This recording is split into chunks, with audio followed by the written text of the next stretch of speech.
मैंने पुनर्जन्म लेने के बाद सबसे पहला काम पागलों की तरह पढ़ाई छोड़कर अपनी बॉडी को ट्रेन करना शुरू किया। यहाँ तक कि टीचर्स की फेल करने की चेतावनी और मेरी गर्लफ्रेंड ल्यू रोयान के ब्रेकअप का भी मुझ पर कोई असर नहीं हुआ, क्योंकि मैं जानता था कि सिर्फ 1 महीने बाद पूरी दुनिया में अलग अलग डेविल फ्रूट्स उगने वाले हैं। उस समय जो भी डेविल फ्रूट हासिल करेगा उसे असाधारण शक्तियां मिलेंगी। पिछले जन्म में मुझे भी एक असाधारण शक्ति मिली थी, लेकिन मेरी फ्रूट एबिलिटी कमजोर थी और मेरी फिजिकल फिटनेस भी ज्यादा अच्छी नहीं थी, इसलिए मैं ज़ॉम्बी होर्ड में बुरी तरह मारा गया। अब जबकि मुझे दूसरा मौका मिला था तो जाहिर है कि मैं अपने फ्यूचर नॉलेज का पूरा फायदा उठाने वाला था और हर उस चीज को पकड़ने वाला था जिसे इस्तेमाल किया जा सके। मेरी जानकारी के मुताबिक पास ही एक डेविल फ्रूट मौजूद था, स्कूल के बगल वाली फलों की दुकान में। उस दुकान का नाम भी बड़ा अजीब था, गाइड यू टू ब्यूटीफुल। लेकिन मुझे यह नहीं पता था कि वह डेविल फ्रूट आखिर किस दिन प्रकट होगा, इसलिए मैं हर दिन उस दुकान पर कुछ फल खरीदने जाता और साथ ही यह भी देखा कि वह डेविल फ्रूट आया है या नहीं। लेकिन आज जब मैं हमेशा की तरह दुकान में घूम रहा था और पाइनएप्पल सेक्शन तक पहुंचा, तभी 2 हरी रंग की छोटी शाखाओं ने अचानक मेरा ध्यान खींच लिया। मैंने ऊपर रखे पाइनएप्पल हटाए और उन शाखाओं का असली शरीर मेरी आंखों के सामने आ गया। बिल्कुल सही, यह मेरी यादों वाली उसी डेविल फ्रूट जैसी थी। यही वन पीस दुनिया के 4 एम्परर्स में से काइडो का डेविल फ्रूट था। मैंने तेजी से बिल चुकाया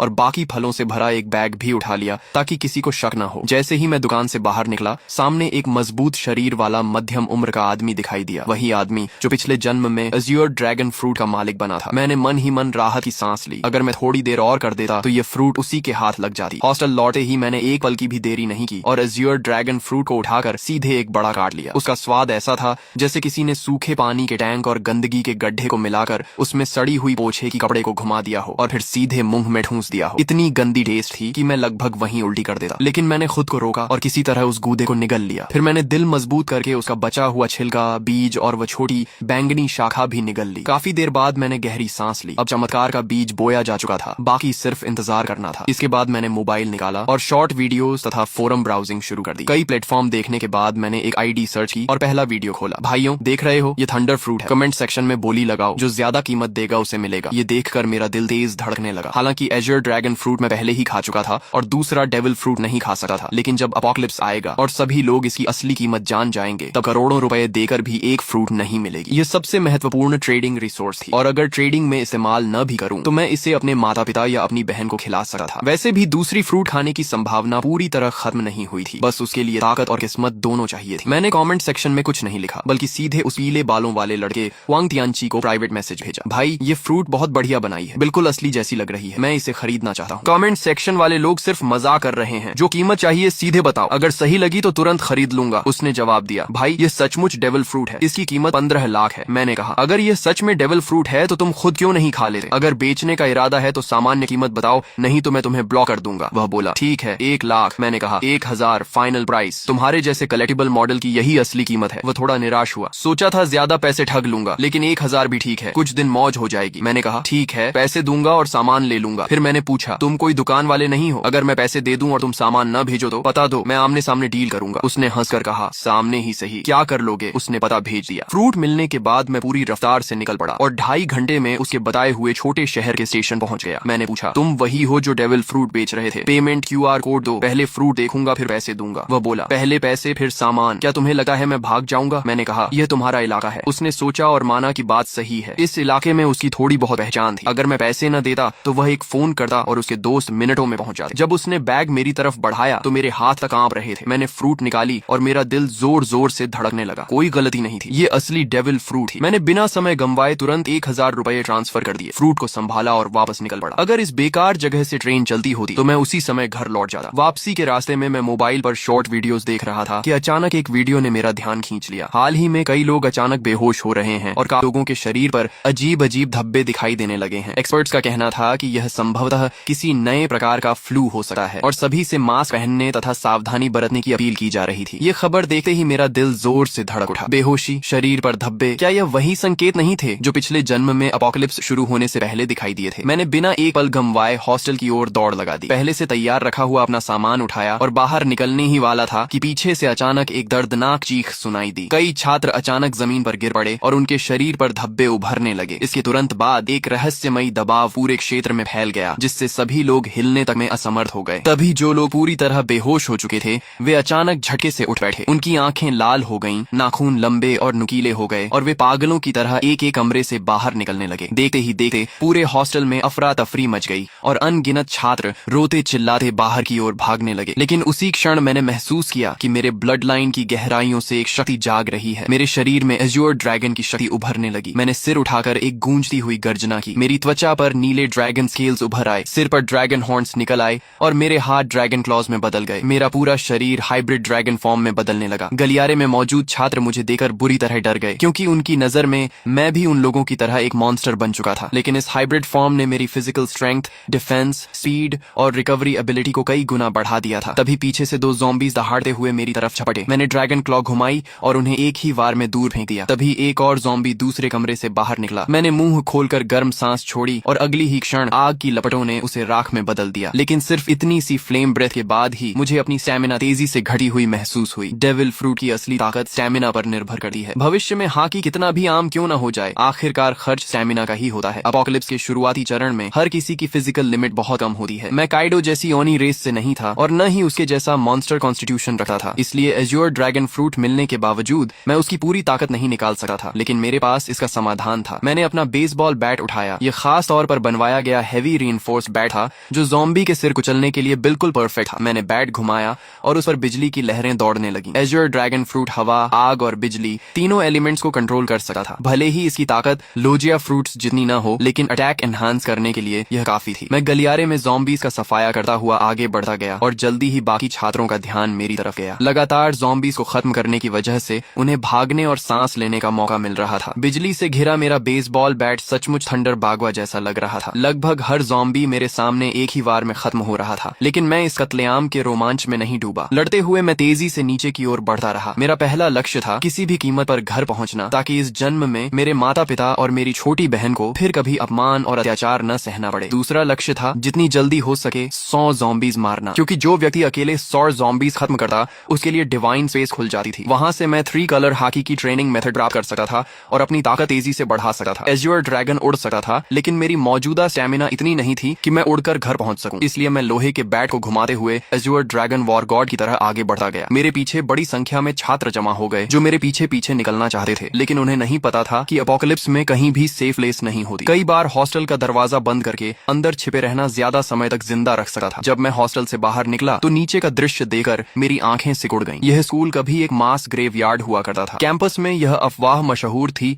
कि यहाँ यिन एनर्जी बहुत ज्यादा है और इसी वजह से आसपास रहने वाले लोग अक्सर बीमार पड़ जाते थे। बाद में एक फेंग शुई मास्टर ने सलाह दी थी कि यहाँ एक स्कूल बनाया जाए ताकि युवाओं की यांग एनर्जी इस जगह की यिन एनर्जी को दबा सके। लेकिन अब जो कंकाल वर्षों से जमीन के नीचे दफन थे, ज़ॉम्बी वायरस के प्रभाव से सभी जमीन फाड़कर बाहर निकल आए थे और जो भी जीवित इंसान दिख रहा था उस पर हमला कर रहे थे। कोई मुझे बचाओ! पूरे कैंपस में हाहाकार मचा हुआ था। हर कोई जान बचाने के लिए भाग रहा था। लोग घबराहट में एक दूसरे से टकरा रहे थे, लेकिन मैंने किसी पर ध्यान नहीं दिया और सीधे मेन गेट की दिशा में बढ़ता गया। रास्ते में चाहे ज़ॉम्बी मिले या स्केलेटन मॉन्स्टर, मैंने सबको अपने बैट से कुचल दिया। आखिरकार जब मैं स्कूल गेट तक पहुंचा तभी मेरा शरीर अचानक रुक गया। सिर्फ मैं ही नहीं, सभी लोग और यहाँ तक कि ज़ॉम्बीज भी वहीं थम गए। ऐसा लगा जैसे पूरे संसार का टाइम फ्रीज हो गया हो। फिर मेरी आंखों के सामने अंधेरा छा गया। Divine descent, devil fruits have arrived, divine space activated. जब मैंने दोबारा आंखें खोली तो खुद को एक रहस्यमयी स्थान में पाया। यहाँ न समय था, न दिशा, न कोई वास्तविक स्थान। केवल 2 लाइट स्क्रीन्स मौजूद थी, एक बड़ी और एक छोटी। बड़ी स्क्रीन पर लिखा था डिवाइन शॉप और छोटी स्क्रीन पर लिखा था पर्सनल पैनल। पिछले जन्म में मैं इन चीजों से भली भांति परिचित था। यह किसी अज्ञात सत्ता द्वारा दिया गया अवसर था जहाँ पॉइंट्स के बदले टेक्निक्स, इक्विपमेंट, स्किल्स और रिसोर्सेज खरीदे जा सकते थे। तभी घोषणा हुई, आप पहले व्यक्ति हैं जिसने 100 ज़ॉम्बीज का शिकार किया है। आपको डिवाइन रिवॉर्ड प्राप्त होगा। आपने अपोकलिप्स शुरू होने के 10 मिनट के भीतर 100 पॉइंट्स प्राप्त कर लिए हैं, इसलिए आपको विशेष रिवॉर्ड दिया जाएगा। इसके बाद मेरे सामने 3 विकल्प आए। पहला रिवॉर्ड था परफेक्ट फ्रूट, जो मेरे एज्योर ड्रैगन फ्रूट को पूर्ण अवस्था में पहुंचा देता। इसके बाद फ्रूट की सभी साइड इफेक्ट्स समाप्त हो जाती। मैं सी स्टोन और सी वाटर से प्रभावित नहीं होता और यहाँ तक कि दूसरा डेविल फ्रूट भी खा सकता था बिना शरीर फटे। दूसरा रिवॉर्ड था हॉकी जीनियस। इसके लिए किसी ट्रेनिंग या पॉइंट्स की जरूरत नहीं थी। मुझे तुरंत 3 कलर हॉकी जागृत हो जाती और बिना अभ्यास के भी धीरे धीरे बढ़ती रहती। यदि मैं ट्रेनिंग करता तो इसकी ग्रोथ स्पीड 2 गुनी हो जाती। तीसरा रिवॉर्ड था ज़ॉम्बी स्लेयर डिवाइन वेपन। मुझे अपनी पसंद का सुप्रीम ग्रेड वेपन मिलता जो ज़ॉम्बीज को 2 गुना डैमेज देता। फ्रूट, हॉकी या वेपन, 3 में से एक चुनना था। पहला और तीसरा रिवॉर्ड तुरंत कॉम्बैट पावर बढ़ाते थे, जबकि दूसरा धीरे धीरे ताकत बढ़ाता, लेकिन उसकी पोटेंशियल लिमिट कहीं अधिक थी। पिछले जन्म के अनुभव के अनुसार बाद के चरणों में भी हॉकी कभी आउटडेटेड नहीं हुई थी। मैं कुछ क्षण सोच में पड़ गया। तभी मुझे काइडो की कही बात याद आई, हॉकी ही असली आधार है। रॉजर और गार्ब के पास कोई डेविल फ्रूट नहीं थी, फिर भी वे दुनिया के सबसे शक्तिशाली योद्धा बने। यहाँ तक कि काइडो ने हॉकी को इतना महत्व दिया कि उसने उसने अपनी फ्रूट अवेकनिंग तक पर ज्यादा ध्यान नहीं दिया। ये सोचते ही मैंने फैसला कर लिया, ताकतें जितनी ज्यादा हों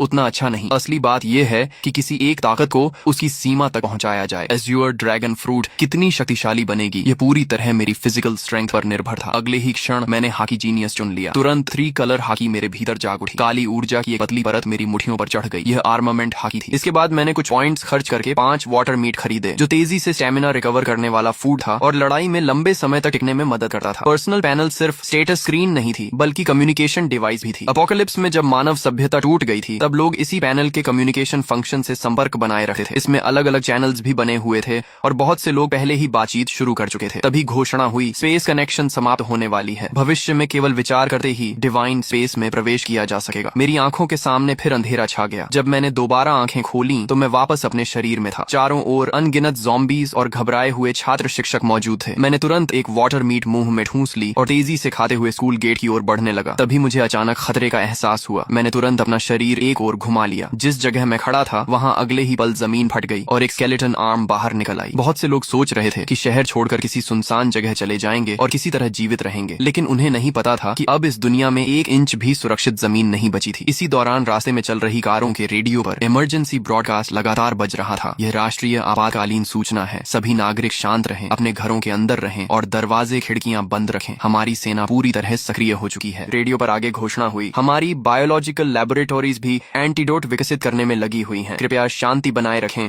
और घबराहट में कोई गलत कदम न उठाएं। लेकिन मैं जानता था कि सच्चाई इससे कहीं ज्यादा भयावह है। ज़ॉम्बी वायरस की पहली लहर हवा के जरिए फैलती थी और जिन लोगों की फिजिकल कॉन्स्टिट्यूशन कमजोर होती थी वे सबसे पहले संक्रमित होते थे। इसी वजह से हॉस्पिटल्स और ओल्ड एज होम्स संक्रमण के सबसे बड़े केंद्र बन गए थे। अपोकलिप्स शुरू होने के बाद वायरस का मुख्य संक्रमण तरीका ब्लड ट्रांसमिशन बन जाता था। ऐसी स्थिति में सेना के जवान जिनकी फिजिकल फिटनेस सबसे अच्छी होती थी, उनके संक्रमित होने की संभावना बहुत कम रहती थी। इसलिए अपोकलिप्स की शुरुआत में मिलिट्री अभी भी कुछ हद तक प्रभावी रहती थी, लेकिन मैं जानता था कि यह ज्यादा समय तक नहीं चलेगा। अगर सेना तेजी से ज़ॉम्बीज को खत्म करना चाहती तो उसे गन्स और अन्य फायर आर्म्स का इस्तेमाल करना पड़ता, लेकिन ऐसा करने पर उन्हें पॉइंट्स नहीं मिलते। पॉइंट्स के बिना वे मजबूत नहीं बन सकते थे। दूसरी तरफ ज़ॉम्बीज लगातार विकसित होते जाते और आखिरकार ऐसे स्तर पर पहुंच जाते जहां सामान्य फायर आर्म्स भी उनके सामने बेअसर हो जाती। जैसे जैसे ज़ॉम्बीज मजबूत होते, सेना कमजोर पड़ती जाती और समाज का पतन तेजी से होने लगा। इसलिए इस अपोकलिप्स में असली उम्मीद सिर्फ एक ही थी, हर इंसान को योद्धा बनना होगा और खुद ज़ॉम्बीज से लड़ना होगा। यह एक ऐसी सर्वाइवल कंपटीशन थी जिसमें केवल योग्य और शक्तिशाली लोग ही आगे बढ़ सकते थे। मेरी कार तेज रफ्तार से सड़क पर दौड़ रही थी। रास्ते में अगर कोई ज़ॉम्बी सामने आ भी जाता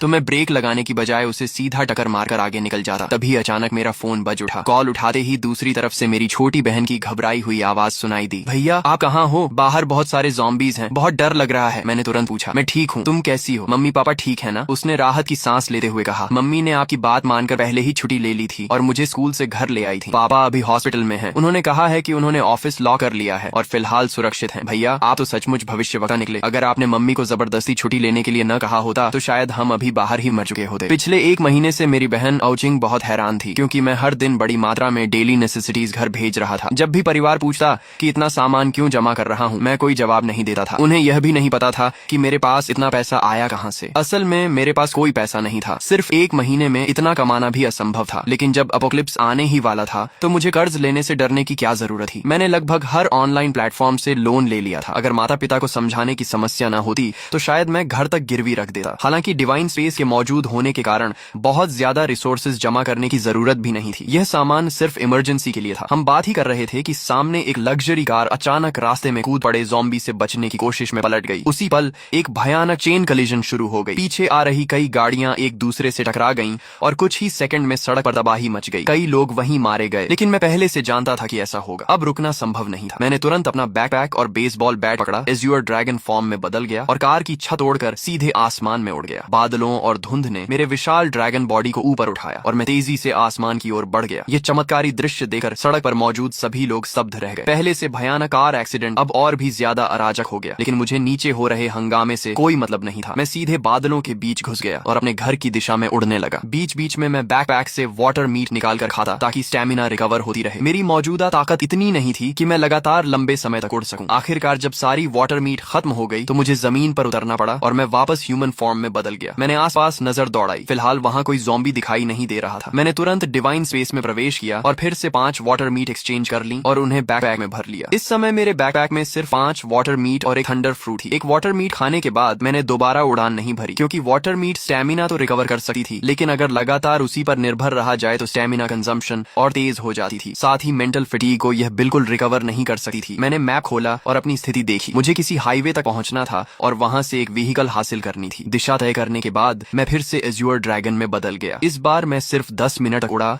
और जल्द ही नीचे एक हाईवे दिखाई देने लगी, जहां अनगिनत व्हीकल तेज रफ्तार से दौड़ रही थी। मेरा लक्ष्य था कोई मजबूत ऑफ रोड एसयूवी ढूंढना। नीचे सड़क पर मौजूद कई लोगों ने आसमान में उड़ते एज्योर ड्रैगन को देख लिया था। तुरंत लोगों ने अपने फोन्स निकालकर वीडियो बनाना शुरू कर दिया और उसे डिवाइन स्पेस के कम्युनिकेशन चैनल पर अपलोड कर दिया। दोस्तों, मैंने ड्रैगन देखा है, बहुत बड़ा एज्योर ड्रैगन, कम से कम 10 मीटर लंबा होगा, किसी ने लिखा। दूसरे ने जवाब दिया, ये जरूर काइडो का एज्योर ड्रैगन फ्रूट होगा। पता नहीं किस लकी आदमी को इतनी ताकतवर मिथिकल बीस्ट फ्रूट मिल गई। तभी किसी और ने लिखा, मुझे भी कभी थंडर फ्रूट मिली थी, लेकिन मैंने उसे नकली समझकर बेच दिया। ये मैसेज लिखने वाला वही पीले बालों वाला हुआंग तियंची था। उसे अब पछतावे से खुद को मार लेने का मन कर रहा था। आखिर उसने असली थंडर फ्रूट सिर्फ 1000 रुपए में बेच दी थी। जीजू से यूजो जाने वाले हाईवे के ऊपर उड़ते हुए मैं आखिरकार एक बेहद मजबूत दिखने वाली ऑफ रोड एसयूवी पर नजर टिकाने ही वाला था। मैं नीचे उतरकर राइड लेने की तैयारी कर रहा था कि तभी मेरी नजर सड़क किनारे खड़े एक विशाल पेड़ पर पड़ी। वहाँ किसी चीज की हल्की लेकिन रहस्यमयी चमक टिमटिमा रही थी। मैंने पहले ही अनुमान लगाया था कि दुनिया में प्रकट होने वाले अधिकांश डेविल फ्रूट जोन टाइप के होंगे। हालांकि मिथिकल बीस्ट फ्रूट्स भी उतने दुर्लभ नहीं थे जितना लोग सोचते थे। आखिर दुनिया की हर संस्कृति और हर सभ्यता में अनगिनत मिथिकल क्रीचर्स, डिवाइन बीस्ट्स और डीमोनिक मॉन्स्टर्स मौजूद थे। उन सभी के आधार पर नई मिथिकल बीस्ट फ्रूट्स जन्म लेने वाली थी। लेकिन भले ही मिथिकल फ्रूट्स की संख्या बढ़ जाए, फिर भी वे सबसे शक्तिशाली फ्रूट्स में गिनी जाती थी। मैंने अपने ड्रैगन क्लॉ से उस चमकती हुई फ्रूट को तोड़ा और उसे पीछे लटके बड़े बैकपैक में रख लिया। जब मेरे पॉइंट्स 1000 तक पहुंच जाएंगे, तब डिवाइन स्पेस में एक नया फंक्शन अनलॉक होगा, डेविल फ्रूट आइडेंटिफिकेशन। उसकी मदद से मैं किसी भी फ्रूट की एबिलिटी पहले से जान सकता था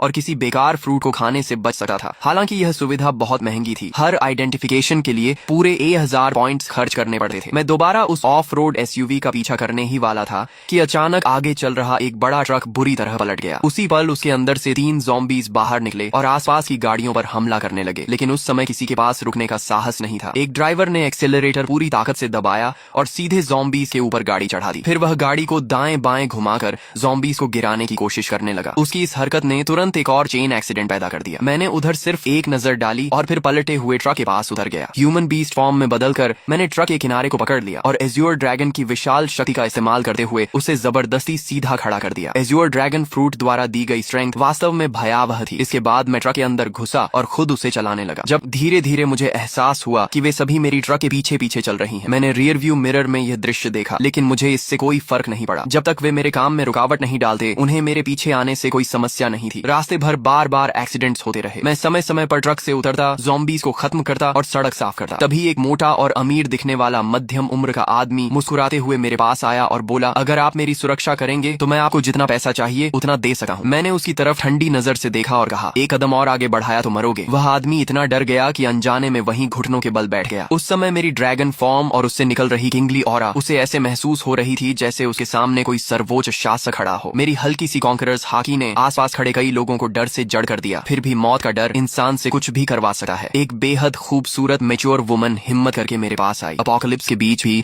उसने खुद को बेहद आकर्षक तरीके से सजाया हुआ था। उसने मुस्कुराते हुए कहा, हैंडसम, क्या आप मुझे अपने साथ ले जा सकते हैं? आप मेरे साथ जो चाहें कर सकते हैं। मैंने बिना भाव बदले सिर्फ एक शब्द कहा, दफा हो जाओ। मैं अभी अपनी ड्रैगन एबिलिटी हटाकर ट्रक में चढ़ने ही वाला था कि तभी एक लंबा चौड़ा ताकतवर आदमी तेजी से मेरी तरफ आया। उसने देखा कि मैं रुकने वाला नहीं हूँ तो जल्दी जल्दी बोला, सर, मैंने भी बहुत सारी अपोकलिप्स नॉवेल्स पढ़ी हैं। आप इतने शक्तिशाली हैं, लेकिन क्या आपको बेस बिल्ड करने के लिए लोगों की जरूरत नहीं पड़ेगी? मेरा नाम लिन कुई है। मेरे पास कोई खास टैलेंट नहीं है, लेकिन ताकत बहुत है। मैं एक कॉम्बैट कोच हूँ और निश्चित रूप से आपके काम आ सकता हूँ। मैं रुक गया और उसकी तरफ देखने लगा। थोड़ी पर हाथ रखकर कुछ देर सोचता रहा। उसकी बात गलत नहीं थी। सिविलाइजेशन और सोशल ऑर्डर जल्द ही पूरी तरह खत्म होने वाले थे। अगर मुझे अपोकलिप्स में लंबे समय तक जीवित रहना था तो मुझे अपना खुद का सेफ बेस बनाना पड़ेगा। ज़ॉम्बीज की ग्रोथ स्पीड बहुत तेज थी। अकेले मेरे लिए हर समय अपने परिवार की रक्षा करना मुश्किल था। जब लिन कुई ने देखा कि मैं सोच रहा हूँ तो उसके चेहरे पर खुशी छा गई। उसने बिना देर किए अपना सामान, अपनी कार और बाकी सब कुछ वहीं छोड़ दिया। उसे डर था कि अगर उसने एक पल भी देरी की तो मैं उसे छोड़कर चला जाऊंगा। वह इतना सावधान था कि फ्रंट सीट पर बैठने की हिम्मत भी नहीं कर सका। अपनी फिजिकल फिटनेस का इस्तेमाल करते हुए सीधे ट्रक के पीछे वाले कार्गो एरिया में चढ़ गया। लिन कुई की सफलता देकर बाकी लोगों को भी उम्मीद नजर आने लगी। उन्हें लगा कि मैं पूरी तरह निर्दयी नहीं हूँ। तभी वह अमीर मध्यम उम्र का आदमी फिर कुछ कहने ही वाला था कि मैंने उसे बीच में रोक दिया। अगर मैं लोगों को भर्ती भी करूंगा तो किसी को सिर्फ उसके शब्दों पर नहीं चुनूंगा। शुरुआती चरण में एक आदमी ही काफी है और उसकी लॉयल्टी भी अभी साबित नहीं हुई है, उसे समय के साथ परखा जाएगा। तभी वह खूबसूरत महिला फिर आगे आई और दृढ़ आवाज में बोली, कृपया मुझे एक मौका दीजिए, मेरी क्षमता और मेरी जान दोनों आपके लक्ष्य पूरे करने के लिए समर्पित रहेंगी। उसकी आंखों में झलकता दृढ़ निश्चय देकर मुझे एहसास हुआ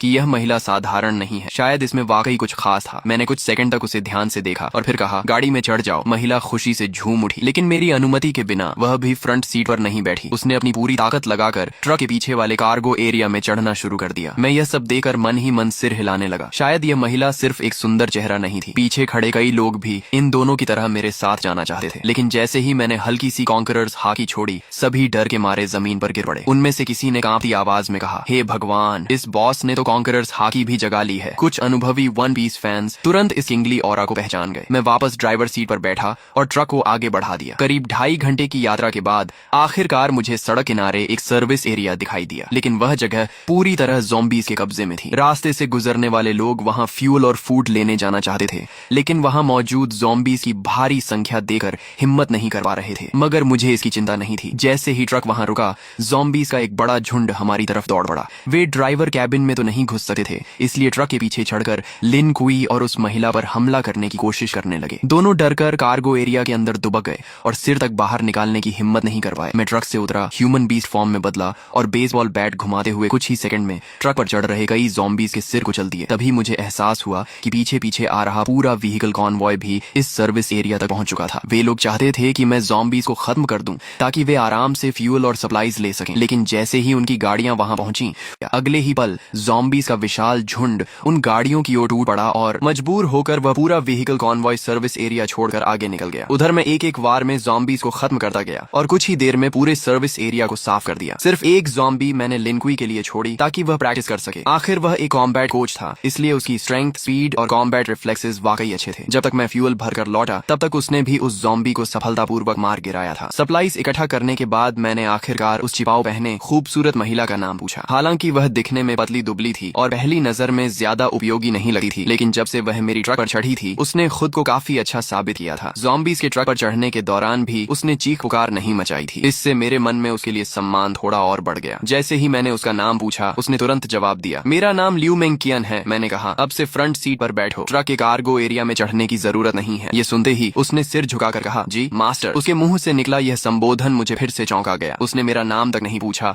और सीधे मुझे मास्टर कहकर संबोधित करने लगी। जो व्यक्ति अपना ईगो और प्राइड छोड़ सकता है, वही एपोकलिप्स जैसी दुनिया में ज्यादा समय तक जीवित रह सकता है। थोड़ी देर बाद हम फिर से यात्रा पर निकल पड़े। रास्ते में मुझे एक बार फिर मेरी बहन आओ चिंग का फोन आया। भैया आप कहाँ हो? पापा हॉस्पिटल के ऑफिस में फंसे हुए हैं। मैंने सुना है हॉस्पिटल में सबसे ज्यादा ज़ॉम्बीज़ हैं। पापा के पास खाना पानी भी नहीं है। मुझे बहुत डर लग रहा है कि उन्हें कुछ हो न जाए। उसकी आवाज रोने जैसी हो गई थी। फोन के दूसरी तरफ मेरी माँ की आवाज भी सुनाई दी। हाउ हाउ, तुम्हारे स्कूल का क्या हाल है? तुम अपना ध्यान रखना, हम तुम्हें बचाने का कोई रास्ता ढूंढ लेंगे। मैंने कहा, माँ चिंता मत करो, मुझे काइडो का एजर ड्रैगन फ्रूट मिल गया है। डेविल फ्रूट का नाम सुनते ही आओ चिंग का डर काफी कम हो गया। हम भाई बहन पूरे 1 घंटे तक फोन पर बातें करते रहे। कॉल खत्म होने के बाद मैंने तुरंत अपने पिता को फोन किया। मैंने उन्हें बताया कि मैं अब एबिलिटी यूजर बन चुका हूँ और जल्द ही हॉस्पिटल पहुंचकर उन्हें बचा लूंगा। मैंने उन्हें सख्त हिदायत दी कि ऑफिस के अंदर छिपे रहें और बाहर निकलने की कोशिश न करें। दूसरी तरफ ऑफिस में फंसे एओ हाई भूख, प्यास और लगातार दरवाजा पीटे ज़ॉम्बीज़ की वजह से बेहद परेशान थे। वह आधी नींद और आधी बेहोशी की हालत में थे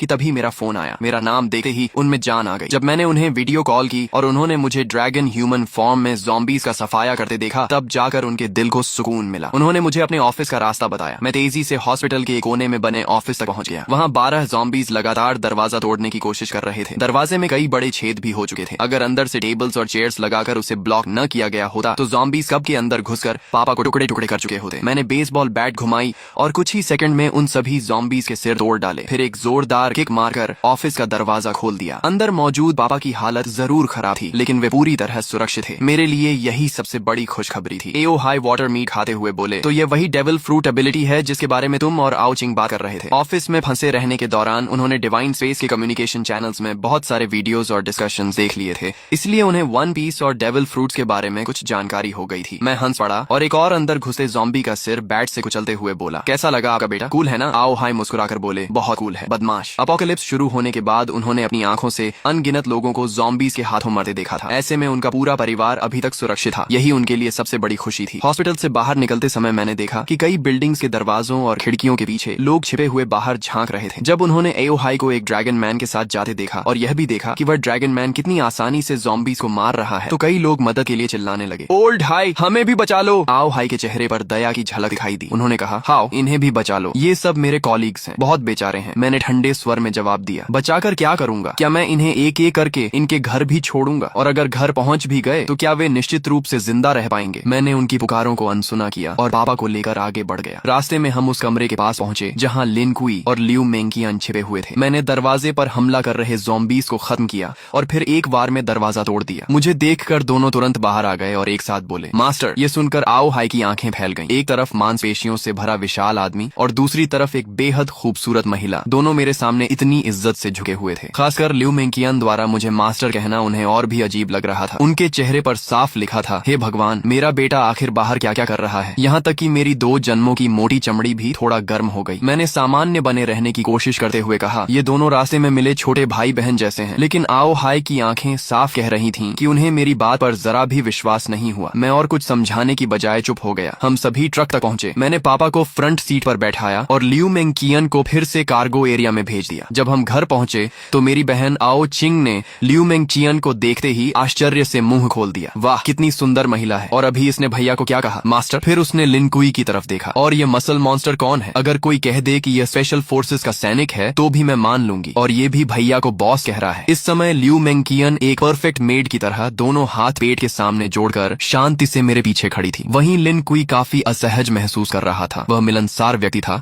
लेकिन यह उसके बॉस का परिवार था, इसलिए उसे समझ नहीं आ रहा था कि कैसे व्यवहार करे। आखिर मेरी माँ लियू यून ने स्थिति संभाली और मुस्कुराते हुए कहा, सबको भूख लगी होगी ना? जैसे ही उन्हें पता चला था कि मैं और पापा लौट रहे हैं, उन्होंने सोना छोड़ दिया और पूरी रात खाना बनाने में लगा दी थी ताकि हम दोनों गरम खाना खा सकें। लेकिन उन्हें यह उम्मीद नहीं थी कि मैं 2 और लोगों को साथ ले आऊंगा, इसलिए खाना थोड़ा कम पड़ रहा था। अच्छी बात यह थी कि मैंने पहले से बहुत सारे कैंड फूड्स जमा कर रखे थे। कुछ कैंस खोलकर माँ ने पूरा बड़ा डिनर तैयार कर दिया। जब मैंने देखा कि लिन कुई और लियू मेंकियन अभी भी किनारे खड़े हैं तो मैंने उन्हें भी खाने के लिए बुलाया। लिन कुई आगे बढ़ने ही वाला था कि लियू मेंकियन बोली, मुझे थोड़ा कैंड फूड दे दीजिए, मैं मास्टर के साथ एक ही टेबल पर नहीं बैठ सकती। ये सुनते ही कमरे में मौजूद सभी लोग स्तब्ध रह गए। आओ चिंग की नजरें मेरे और लियू मेंकियन के चेहरे पर बार बार घूमने लगी। फिर शरारती मुस्कान के साथ बोली, अब मैं समझ गई, इसे फ्लर्टिंग कहते हैं। उसकी बात पूरी होने से पहले ही मैंने उसके सिर पर हल्का सा नॉक मार दिया। वह दर्द से आंखों में आंसू भरकर मेरा हाथ पकड़कर काटने लगी। डिनर खत्म होने के बाद मैंने बैकपैक से 2 डेविल फ्रूट्स निकाली। मेरे पास अभी 2 डेविल फ्रूट्स हैं, एक थंडर फ्रूट है और दूसरी की एबिलिटी अभी पता नहीं है। तुम लोग इनमें से खा लो। यह सुनकर लिन कुई और लियू मेंकियन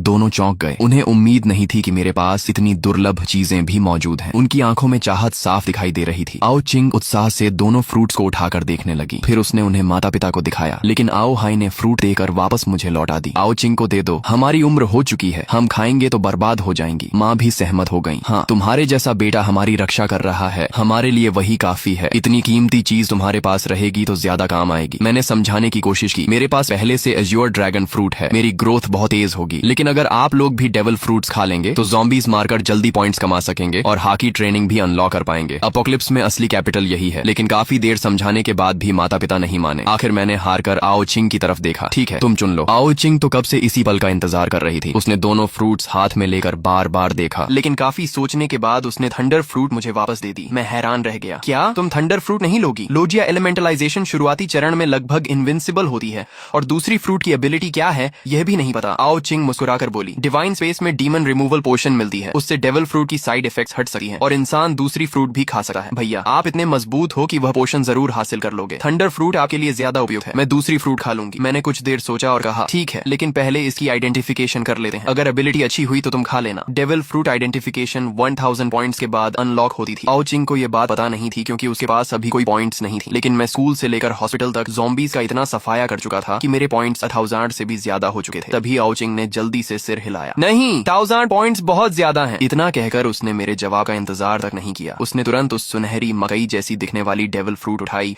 और एक बड़ा टुकड़ा काटकर निगल लिया। ये देखकर मैं घबरा गया। मुझे बिल्कुल उम्मीद नहीं थी कि वह सीधे फ्रूट खा लेगी। अगर यह कोई कमजोर एबिलिटी निकली तो बाद में पछताने का भी मौका नहीं मिलेगा। लेकिन अब बहुत देर हो चुकी थी। आओ चिंग फ्रूट का गूदा निगल चुकी थी। मैं केवल मन ही मन प्रार्थना कर सकता था कि उसे कोई शक्तिशाली एबिलिटी मिले। मैं मन ही मन यही प्रार्थना कर रहा था कि यह डेविल फ्रूट कोई शक्तिशाली एबिलिटी दे। कमरे में मौजूद सभी लोग आओ चिंग को घूर रहे थे और उसके शरीर में होने वाले बदलावों पर नजर रखे हुए थे। आओ चिंग खुद भी बेहद घबराई हुई थी। वह अपने शरीर के अंदर दौड़ रही उस रहस्यमयी ऊर्जा को महसूस कर रही थी। जल्द ही वह ऊर्जा उसके पूरे शरीर में फैल गई और उसका शरीर बदलने लगा। अगले ही पल उसका शरीर तेजी से सिकुड़ गया और वह एक हथेली जितनी छोटी, सफेद फर और सुनहरे निशानों वाली चूहे जैसी प्राणी में बदल गई। यह ज़ोअन टाइप है। कमरे में मौजूद सभी लोगों को तुरंत समझ आ गया कि यह एनिमल टाइप फ्रूट है, लेकिन वह छोटा चूहा बिल्कुल साधारण नहीं लग रहा था। उसके शरीर से एक खास तरह की मिस्टिकल ऑरा निकल रही थी, जिससे साफ था कि यह कोई ऑर्डिनरी स्पीसीज नहीं है। मैंने उत्सुकता से पूछा, जल्दी बताओ, ये कौन सी कैटेगरी है? ऑर्डिनरी ज़ोआन, एंशिएंट ज़ोआन या मिथिकल बीस्ट? आओ चिंग ने उत्साह से जवाब दिया, यह मिथिकल बीस्ट है। जैसे ही मैंने मिथिकल बीस्ट सुना, मेरे चेहरे पर खुशी फैल गई। लगता था इस बार आओ चिंग का दांव सफल हो गया था। मिथिकल बीस्ट फ्रूट्स के पास हमेशा कुछ स्पेशल एबिलिटीज होती थी। मैंने तुरंत पूछा, तो इसकी एबिलिटी क्या है? आओ चिंग मुस्कुराई और बोली, देखो। इतना कहकर उसने अचानक नीचे की ओर छलांग लगाई। अगले ही पल उसका पूरा शरीर फर्श के अंदर समा गया। हैरानी की बात यह थी कि जमीन पर कोई गड्ढा नहीं बना, न ही कोई दरार पड़ी। ऐसा लगा जैसे वह सीधे जमीन के अंदर घुस गई हो। कुछ सेकंड बाद वही छोटा चूहा मेरे पीछे से निकल आया और फिर ह्यूमन बीस्ट फॉर्म में बदल गया। उसने गर्व से सीना तान कर कहा, महिलाओं और सज्जनों, मैं आधिकारिक रूप से अपनी डेविल फ्रूट एबिलिटी की घोषणा करती हूँ। मेरी फ्रूट है animal type rat fruit, mythical beast, treasure rat form. फिर उसने उंगली उठाकर कहा, मेरे पास कुल 3 एबिलिटीज हैं। पहली एबिलिटी, मैं किसी भी मिट्टी, पत्थर या अर्थ टाइप ऑब्स्टिकल को पार कर सकती हूँ, चाहे जमीन के अंदर जाना हो या दीवार के आर पार निकलना हो। मेरे लिए यह सिर्फ पानी की एक परत पार करने जैसा है। ये सुनकर हम सब हैरान रह गए, लेकिन आओ चिंग यही नहीं रुकी। उसने आगे कहा, दूसरी एबिलिटी, मेरे पास एक इंडिपेंडेंट ट्रेजर स्पेस है, जिसमें मैं किसी भी नॉन लिविंग ऑब्जेक्ट को स्टोर कर सकती हूँ। इतना कहकर वह कमरे के कोने में रखे मॉप को उठाकर अपने सीने की तरफ ले गई। अगले ही पल उसने उस लंबे मॉप को सीधे अपने शरीर के अंदर धकेल दिया। कमरे में मौजूद सभी लोगों की आंखें फैल गईं। वह लंबा मॉप पूरी तरह उसके शरीर में गायब हो गया। यहाँ तक कि मां लियू यून भी हैरान होकर उसकी तरफ दौड़ी। उन्होंने आओ चिंग के कपड़ों के अंदर हाथ डालकर देखा कि कहीं उसने मॉप छिपाया तो नहीं है, लेकिन वहाँ कुछ नहीं था। फिर आओ चिंग ने अपना हाथ सीने के पास डाला और उसी मॉप को वापस बाहर निकाल लिया। मेरी सबसे ज्यादा दिलचस्पी दूसरी एबिलिटी में थी। मैंने तुरंत पूछा, इस स्टोरेज स्पेस का साइज कितना है? ये मेरे लिए बेहद महत्वपूर्ण सवाल था। मेरी जानकारी के अनुसार अपोकलिप्स के शुरुआती चरण में किसी भी तरह का स्टोरेज इक्विपमेंट मौजूद नहीं था। बाद में होगा या नहीं, यह भी मुझे नहीं पता था, लेकिन अगर आओ चिंग का स्टोरेज स्पेस बड़ा निकला तो वह हमारे लिए अनमोल साबित हो सकता था। आओ चिंग ने जवाब दिया, अभी इसका साइज सिर्फ 10 क्यूबिक मीटर्स है, लेकिन जैसे जैसे मैं फ्रूट को डेवलप करूंगी, ये स्पेस लगातार बड़ा होता जाएगा। ये सुनकर मैं पहले ही काफी प्रभावित था, लेकिन तभी आओ चिंग ने शरारती मुस्कान के साथ कहा, अभी खत्म नहीं हुआ है, मेरी तीसरी एबिलिटी भी है। मैं एक पल के लिए पूरी तरह चौंक गया। सिर्फ अर्थ ट्रैवल और पर्सनल स्टोरेज स्पेस ही पहले से गॉड टियर एबिलिटीज जैसी थी, और अब वह कह रही थी कि उसके पास तीसरी एबिलिटी भी है। मैंने तुरंत पूछा, क्या? आओ चिंग गर्व से बोली, ट्रेजर डिटेक्शन। ये सुनते ही मेरे मुंह से लगभग गाली निकल गई। अर्थ ट्रैवल, स्टोरेज स्पेस और ट्रेजर डिटेक्शन, ये कॉम्बिनेशन तो बिल्कुल चीट एबिलिटी जैसा था। एक पल के लिए मुझे लगा कि मेरी एज्योर ड्रैगन फ्रूट भी इतनी शानदार नहीं है, लेकिन फिर मैंने खुद को याद दिलाया कि एज्योर ड्रैगन फ्रूट की भी अपनी खूबियां थी। सबसे पहले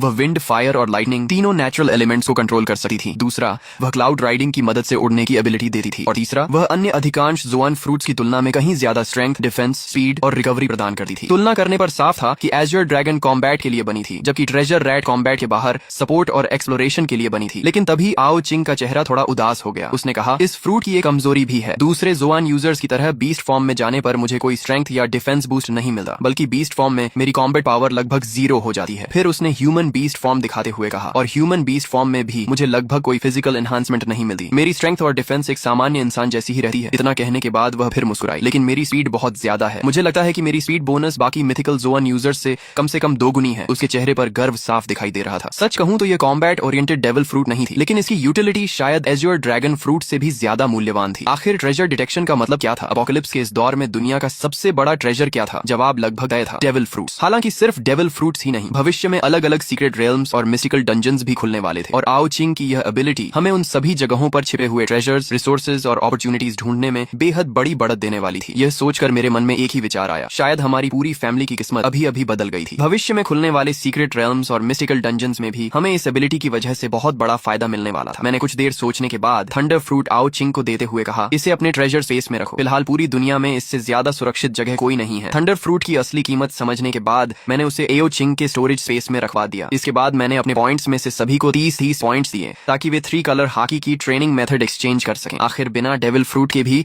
अगर कोई हॉकी को उसकी सीमा तक विकसित कर ले तो वह एक शक्तिशाली योद्धा बन सकता था। वहीं दूसरी तरफ डेविल फ्रूट होने के बावजूद अगर किसी की हॉकी कमजोर हो तो वह अपोकलिप्स में धीरे धीरे पीछे छूट जाता। इसके बाद मैंने डिवाइन स्पेस से सभी के लिए एक साधारण मिलिट्री नाइफ एक्सचेंज की। सारी तैयारी पूरी होने के बाद मैं सभी को लेकर घर से बाहर निकल गया। बिल्डिंग के नीचे अनगिनत ज़ॉम्बीज इधर उधर भटक रहे थे। मैं ड्रैगन ह्यूमन फॉर्म में बदला और एक ज़ॉम्बी को बैट से मारकर जमीन पर गिरा दिया ताकि वह हिल न सके। फिर मैंने अपने पिता से कहा, पापा इस नाइफ से इसे खत्म कीजिए। आओ हाय कुछ क्षण झिनके। आखिर वह ज़ॉम्बी बनने से पहले एक इंसान ही था। उनके लिए किसी इंसान जैसे दिखने वाले प्राणी को मारना आसान नहीं था। तभी आओ चिंग आगे बढ़ी और बोली, भैया पापा को मैं डेमोन्स्ट्रेशन देती हूँ। उसने तुरंत अपनी लॉन्ग नाइफ निकाली और एक ही वार में ज़ॉम्बी का सिर अलग कर दिया। हवा में सड़ी हुई बदबू फैल गई। आओ हाय ने नाक सिकोड़ ली, लेकिन एक डॉक्टर होने की वजह से वह ज्यादा नहीं घबराए। मैंने फिर एक और ज़ॉम्बी को पकड़कर जमीन पर गिरा दिया। इस बार ल्यू मेंकियान खुद आगे आई और उसने ज़ॉम्बी को खत्म कर दिया। दोनों लड़कियों को देखकर आखिर आओ हाय ने भी हिम्मत जुटाई और अपनी पहली ज़ॉम्बी को खुद मार गिराया। उसके बाद मान ल्यू युन ने भी एक ज़ॉम्बी को खत्म किया। जहां तक लिन कुई की बात ही, वह पहले से ही अकेले एक ज़ॉम्बी से लड़ सकता था। कॉम्बैट कोच होने की वजह से उसकी कॉम्बैट एबिलिटी मेरे परिवार के बाकी लोगों से कहीं बेहतर थी। अब उन सभी के पास हाकी ट्रेनिंग मेथड थी। आर्मामेंट हाकी की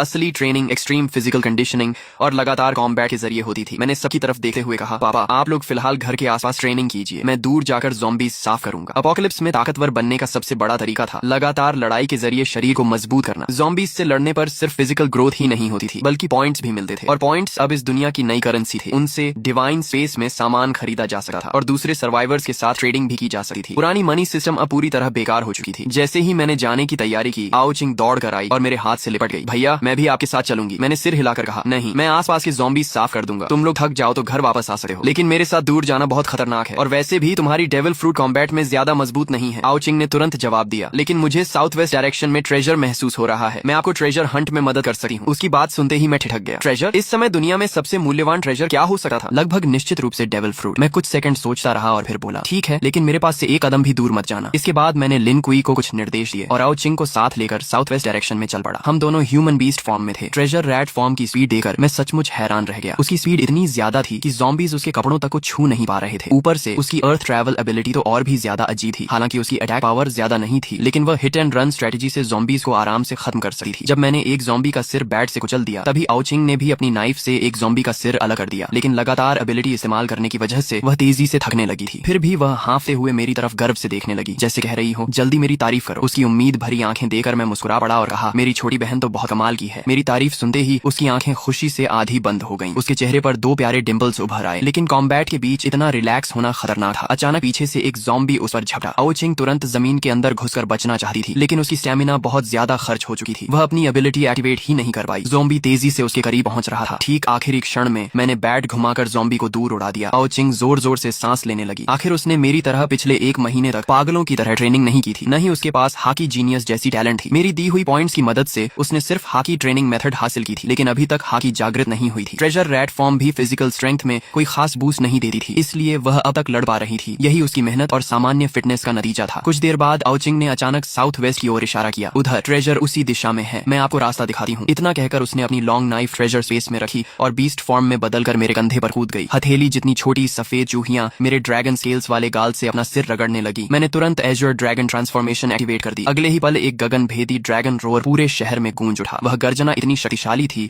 कि आसपास की बिल्डिंग्स में छिपे हुए सभी लोग चौंक गए। लोग खिड़कियों और बैल्कनीज से बाहर झांकने लगे और फिर उन्होंने एक अविश्वसनीय दृश्य देखा। एक विशाल एज्योर ड्रैगन बादलों और धुंध पर कदम रखते हुए आसमान की ओर उड़ रहा था और कुछ ही क्षणों में बादलों के समुद्र के भीतर गायब हो गया। अगर एज्योर ड्रैगन बॉस हमारे बीएन सिटी तक आ ही गए हैं, तो क्या वह पूरे शहर के ज़ॉम्बीज साफ कर देंगे? किसी ने आसमान में उड़ते एज्योर ड्रैगन का वीडियो रिकॉर्ड करके डिवाइन स्पेस के कम्युनिकेशन चैनल पर अपलोड कर दिया। जो लोग ज़ॉम्बीज से लड़ने की हिम्मत नहीं जुटा पा रहे थे, वे अपने घरों में छिपे हुए थे और डिवाइन स्पेस के जरिए दुनिया भर के सर्वाइवर्स से बातचीत कर रहे थे। दूसरी तरफ मैं आओ चिंग के बताए हुए डायरेक्शन में उड़ता हुआ तेजी से आगे बढ़ रहा था। ट्रेजर रेड फॉर्म में बदली आओ चिंग बार बार अपनी छोटी नाक फड़काकर ट्रेजर की दिशा महसूस कर रही थी। जैसे जैसे हम ट्रेजर के करीब पहुंचते गए, उसकी फीलिंग और मजबूत होती गई। जल्द ही हम एक घने जंगल के ऊपर पहुंच गए। मैं आसमान से नीचे उतरा और ह्यूमन बीस्ट फॉर्म में बदल गया। फिर हम दोनों तेजी से जंगल के अंदर दौड़ पड़े। यहाँ इंसान बहुत कम थे और ज़ॉम्बीज भी मुश्किल से 2-4 दिखाई दे रहे थे। रास्ते में मिले ज़ॉम्बीज को मैंने आसानी से खत्म कर दिया। तभी अचानक आओ चिंग जोर से चिल्लाई। एक बड़े पाइन ट्री के नीचे एक बदसूरत और चालाक चेहरे वाला आदमी खड़ा था। उसके हाथ में एक लाल रंग का सितारे के आकार का डेविल फ्रूट था। उसके चेहरे पर पागलों जैसी खुशी थी। वह शहर से जान बचाकर भागा था और सोचा था कि सुनसान जंगल में छिप जाएगा, लेकिन यहाँ उसे डेविल फ्रूट मिल गया था। वह वन पीस का फैन नहीं था, इसलिए फ्रूट को पहचान नहीं पाया, लेकिन डिवाइन स्पेस के फोरम से उसे इतना पता था कि कोई भी डेविल फ्रूट बेहद कीमती ट्रेजर होती है। वह फ्रूट को देखते हुए हंस पड़ा। लगता है किस्मत आखिरकार वांग देफा पर मेहरबान हो गई। इतना कहकर उसने अपने पीले दांतों वाला मुंह खोला और फ्रूट को खाने ही वाला था। मेरा और आओ चिंग का चेहरा तुरंत बदल गया। अब उसे रोकने के लिए हमारे पास समय नहीं था। मैंने बिना सोचे एक गर्म फायर ब्रेथ उसकी तरफ फेंक दी। अगले ही पल वह आदमी आग में घिर गया। मैं और आओ चिंग तुरंत दौड़कर वहां पहुंचे। राख के बीच डेविल फ्रूट बिल्कुल सुरक्षित पड़ी थी। मैंने राहत की सांस ली और उसे उठा लिया। अपोकलिप्स का एक जीवन जीने के बाद मेरे अंदर पहले जैसी दया नहीं बची थी, लेकिन आओ चिंग के चेहरे पर असहजता साफ दिखाई दे रही थी। उसकी परवरिश ऐसी नहीं थी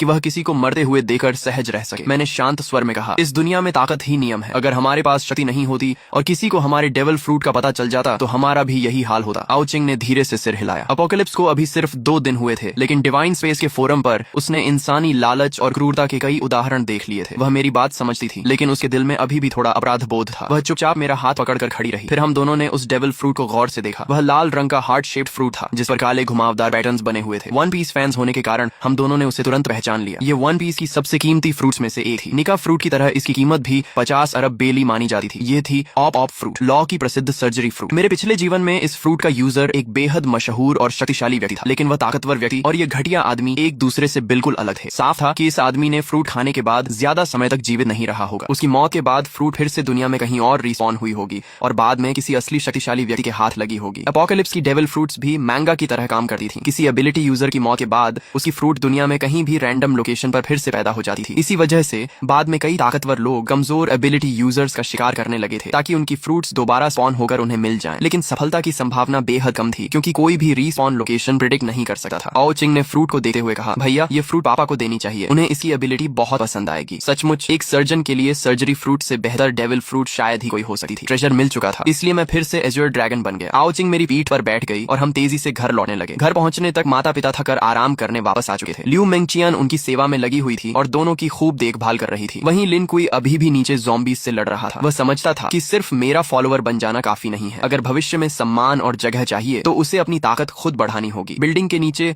अब काफी लोग ज़ॉम्बीज मारने की कोशिश कर रहे थे। डिवाइन स्पेस की रिवॉर्ड्स इतनी आकर्षक थीं कि हर कोई पॉइंट्स कमाना चाहता था, लेकिन सबसे सस्ती हाकी ट्रेनिंग मेथड खरीदने के लिए भी दर्जनों पॉइंट्स चाहिए थे, यानी उन्हें कई ज़ॉम्बीज मारनी पड़ती। लोग kitchen knives, shovels, wooden sticks और घर में मिलने वाले हर हथियार से ज़ॉम्बीज से लड़ रहे थे, लेकिन ज़ॉम्बीज की स्ट्रेंथ, स्पीड और डिफेंस उनसे कहीं ज्यादा थी। बार बार लोग घायल हो रहे थे या इन्फेक्शन का शिकार होकर खुद ज़ॉम्बी बन जा रहे थे। लिन कुई ने मुझे लौटते ही सारी सिचुएशन की रिपोर्ट दी। मैंने संतुष्ट होकर कहा, अच्छा काम किया, थक गए हो तो आराम कर लो। मुझे उसका मेहनती रवैया पसंद आया। अपोकलिप्स में जिंदा रहने के लिए यही जिद और मेहनत जरूरी थी। पॉइंट्स की मदद से हाकी ट्रेनिंग मेथड मिलने के बाद भी उसकी हाकी अभी जागृत नहीं हुई थी, लेकिन वह महसूस कर सकता था कि हर लड़ाई के साथ उसका शरीर थोड़ा और मजबूत हो रहा है। कॉम्बैट कोच होने के कारण उसका शरीर पहले ही लगभग पी कंडीशन पर था। लंबे समय बाद उसे फिर से ताकत बढ़ने का एहसास हो रहा था, इसलिए वह इस अवसर को बहुत महत्व दे रहा था। उसने सिर हिलाकर कहा, नहीं बॉस, मैं लड़ाई जारी रखूंगा। मैंने सिर्फ इतना कहा, ठीक है, लेकिन अपनी लिमिट मत भूलना। इसके बाद मैं आओ चिंग को लेकर ऊपर चला गया। घर में घुसे ही देखा कि ल्यू मेंगचियन माँ ल्यू युन के पैरों की मालिश कर रही थी। दिन भर की लड़ाई के बाद उनके शरीर में दर्द होना स्वाभाविक था। जैसे ही उसने मुझे देखा, वह तुरंत खड़ी हो गई और आदर से बोली, मास्टर। मुझे फिर से लगा कि यह लड़की सचमुच समझदार है। लिन कुई और ल्यू मेंगचियन दोनों में भविष्य की संभावना थी। तभी आओ चिंग दौड़कर पिता के पास पहुंची और गर्व से अपनी छाती से ऑप फ्रूट निकालकर उनके सामने रखी। पापा, ये सर्जरी फ्रूट है, आप डॉक्टर हैं, आपको जरूर पसंद आएगी। फ्रूट देखते ही ल्यू मेंगचियन का दिल एक पल के लिए कांप उठा, लेकिन उसने तुरंत खुद को संभाल लिया और चुपचाप माँ की सेवा करती रही। वहीं आओ हाय ज्यादा उत्साहित नहीं दिखे। उन्होंने कभी वन पीस नहीं देखा था। फ्रूट को हाथ में लेकर बोले, तो इसे खाने के बाद मैं सर्जरी कर पाऊंगा? आओ चिंग ने जल्दी जल्दी समझाना शुरू किया, आप एक खास स्पेस बना सकते हैं जिसके अंदर आप किसी भी चीज को काट सकते हैं। लेकिन पिता को पूरी तरह समझ नहीं आया। तब उसने उन्हें डिवाइन स्पेस में ऑप फ्रूट के वीडियोस दिखाए। एक एक एबिलिटी देखने के बाद एओ हाई की आंखें फैल गईं। डेविल फ्रूट की शक्ति सचमुच अद्भुत थी। फिर भी उन्होंने कहा, मैं बूढ़ा हो गया हूँ, ये फ्रूट तुम दोनों भाई बहन रख लो। मैंने तुरंत जवाब दिया, अगर आप और माँ मजबूत होंगे तो मुझे आपकी चिंता नहीं रहेगी, मैं अपने काम पर ध्यान दे सकूंगा। मेरी बात सुनकर आखिरकार वह मान गए। माता पिता कभी अपने बच्चों पर बोझ नहीं बनना चाहते। उन्होंने फ्रूट का एक बड़ा बाइट लिया। अगले ही पल उनका चेहरा सिकुड़ गया। आओ चिंग तुरंत चिल्लाई, मत चबाइए, डेविल फ्रूट्स बहुत गंदी होती हैं, बस निगल जाइए। आओ हाई ने जल्दी से फ्रूट निगल लिया और अपनी नई शक्ति महसूस करने लगे। कुछ ही सेकंड बाद उन्होंने हाथ उठाया और एक पारदर्शी रूम बना दिया। फिर सामने रखे मॉब को देखा और विचार किया। अगले ही पल उनकी पोजीशन मॉब के साथ बदल गई। मैं और आओ चिंग खुशी से उछल पड़े। फिर उन्होंने ज़ॉम्बी मारने वाली मिलिट्री नाइफ उठाई और सामने की टेबल पर वार किया। टेबल ऐसे 2 टुकड़ों में बंट गई जैसे कागज हो। आओ चिंग उत्साह में बोली, पापा मुझे भी काट कर देखिए। आओ हाई पूरी तरह अवाक रह गए। तुम्हें काटूं? चाहे उन्हें फ्रूट की शक्ति समझ आ चुकी थी, लेकिन अपनी बेटी को काटने का विचार फिर भी अजीब था। अभी मेरा कंट्रोल पूरा नहीं है, कहीं सच में चोट लग गई तो। लेकिन आओ चिंग जिद पर अड़ी रही। आखिर मैंने बात बदल दी, हमें और डेविल फ्रूट्स ढूंढनी चाहिए। अगर ज्यादा फ्रूट्स मिल गई तो हम पूरे बियन सिटी पर राज कर सकते हैं। आओ चिंग की बात ने मुझे भी सोचने पर मजबूर कर दिया। उसकी ट्रेजर डिटेक्शन एबिलिटी सिर्फ एक शहर में इस्तेमाल करने के लिए बहुत कीमती थी। अभी दुनिया में अनगिनत डेविल फ्रूट्स बिना मालिक के पड़ी थी या किसी मरे हुए एबिलिटी यूजर के बाद फिर से स्पॉन हुई थी। अगर हम इस मौके का फायदा उठाएं तो परिवार को और मजबूत बना सकते हैं और साथ ही भविष्य के लिए बेहद कीमती रिसोर्सेज भी इकट्ठा कर सकते हैं। जब दुनिया अपोकलिप्स के साथ अडेप्ट हो जाएगी तब बड़ी बड़ी फैक्शंस उभरेंगी। उस समय ये डेविल फ्रूट्स ट्रेडिंग अलायंसेज और पावरफुल फॉलोअर्स जुटाने के लिए अनमोल साबित होंगी। लेकिन मुझे अभी भी परिवार की सुरक्षा की चिंता थी। तभी एओ हाई ने कहा, चिंता मत करो, अब मेरे पास भी डेविल फ्रूट है। यहाँ ल्यू मेंगचियन और लिन कुई भी हैं, हम संभाल लेंगे। माँ ने भी मुस्कुराकर हामी भरी। ल्यू मेंगचियन तुरंत बोली, मास्टर आप निश्चिंत रहें, हम अंकल आंटी का पूरा पूरा ध्यान रखेंगे। उनकी बात सुनकर मुझे सचमुच खुशी हुई। मैंने तुरंत लिन कुई और लियू मिंगचियान दोनों को 400 पॉइंट्स ट्रांसफर कर दिए ताकि वे तेजी से मजबूत हो सके। इसके बाद मैंने डिवाइन स्पेस में 10 पॉइंट्स खर्च करके एक प्राइवेट ग्रुप बनाया और उसमें परिवार के सभी लोगों को जोड़ दिया। अब मैं कहीं भी रहूं उनसे तुरंत संपर्क कर सकता था। सारी तैयारी पूरी होने के बाद मैं और आओचिंग घर से निकले, ट्रक में बैठे और शहर के बाहर की ओर चल पड़े। मैंने पूछा, अब कहाँ? आओचिंग मुस्कुराई, डायरेक्शन मुझ पर छोड़ दो, मैं ट्रेजर रैट हूँ। ट्रेजर न भी मिले मेरी इंस्टिंक्ट बेकार नहीं जाती। पश्चिम वाले प्रोविंशियल कैपिटल चलते हैं, वहाँ पॉपुलेशन ज्यादा है, सिटी बड़ी है और डेविल फ्रूट्स मिलने की संभावना भी सबसे ज्यादा है। प्रोविंस कैपिटल की ओर बढ़ने का फैसला करने के बाद मैंने आओचिंग की इंस्टिंक्ट पर भरोसा किया और ट्रक को पश्चिम दिशा में मोड़ दिया। रास्ते में हम समय समय पर गाड़ी रोकते, ज़ॉम्बीज से लड़ते, स्टैमिना खत्म होने पर वापस ट्रक में आकर आराम करते और फिर आगे बढ़ जाते। इस तरह लड़ाई और यात्रा साथ साथ चल रही थी। लेकिन धीरे धीरे मुझे महसूस हुआ कि यह बड़ा ट्रक ज्यादा प्रैक्टिकल नहीं था। एओ हाओ को भी लगने लगा कि हमें किसी मजबूत ऑफ रोड व्हीकल की जरूरत है। प्रोविंस कैपिटल में प्रवेश करते ही हमें फर्क साफ दिखाई देने लगा। यहाँ ज़ॉम्बीज की संख्या बियन सिटी से कई गुना ज्यादा थी। जगह जगह मिलिट्री फोर्सेस तैनात थी और संगठित तरीके से ज़ॉम्बीज का सफाया कर रही थी। गोलियों और तोपों की आवाज लगातार गूंज रही थी। बड़ी संख्या में ज़ॉम्बीज को गिराया जा रहा था, लेकिन समस्या यह थी कि जब तक उनके दिमाग का कोर पूरी तरह नष्ट न हो वे फिर भी हिलते डुलते रहते थे। इसी दौरान हमारी बड़ी ट्रक को मिलिट्री चेक पॉइंट पर रोक लिया गया। एक सैनिक आगे बढ़ा और बोला, आगे मिलिट्री ऑपरेशन चल रहा है, उस दिशा में जाना मना है। उधर रेफ्यूजी शेल्टर बनाया गया है, हमारे सैनिक वहाँ तैनात हैं। वहाँ फूड और वाटर भी नियमित रूप से दिया जा रहा है, आप लोग वहीं चले जाइए। मैंने विनम्रता से धन्यवाद कहा। मैं जानता था कि देश इस डिजास्टर को रोकने की पूरी कोशिश कर रहा है, लेकिन मैं यह भी जानता था कि यह एपोकलिप्स सिर्फ इंसानी सिविलाइजेशन की ताकत से नहीं रुकने वाला। इसलिए मैंने शेल्टर की तरफ जाने के बजाय ट्रक घुमाई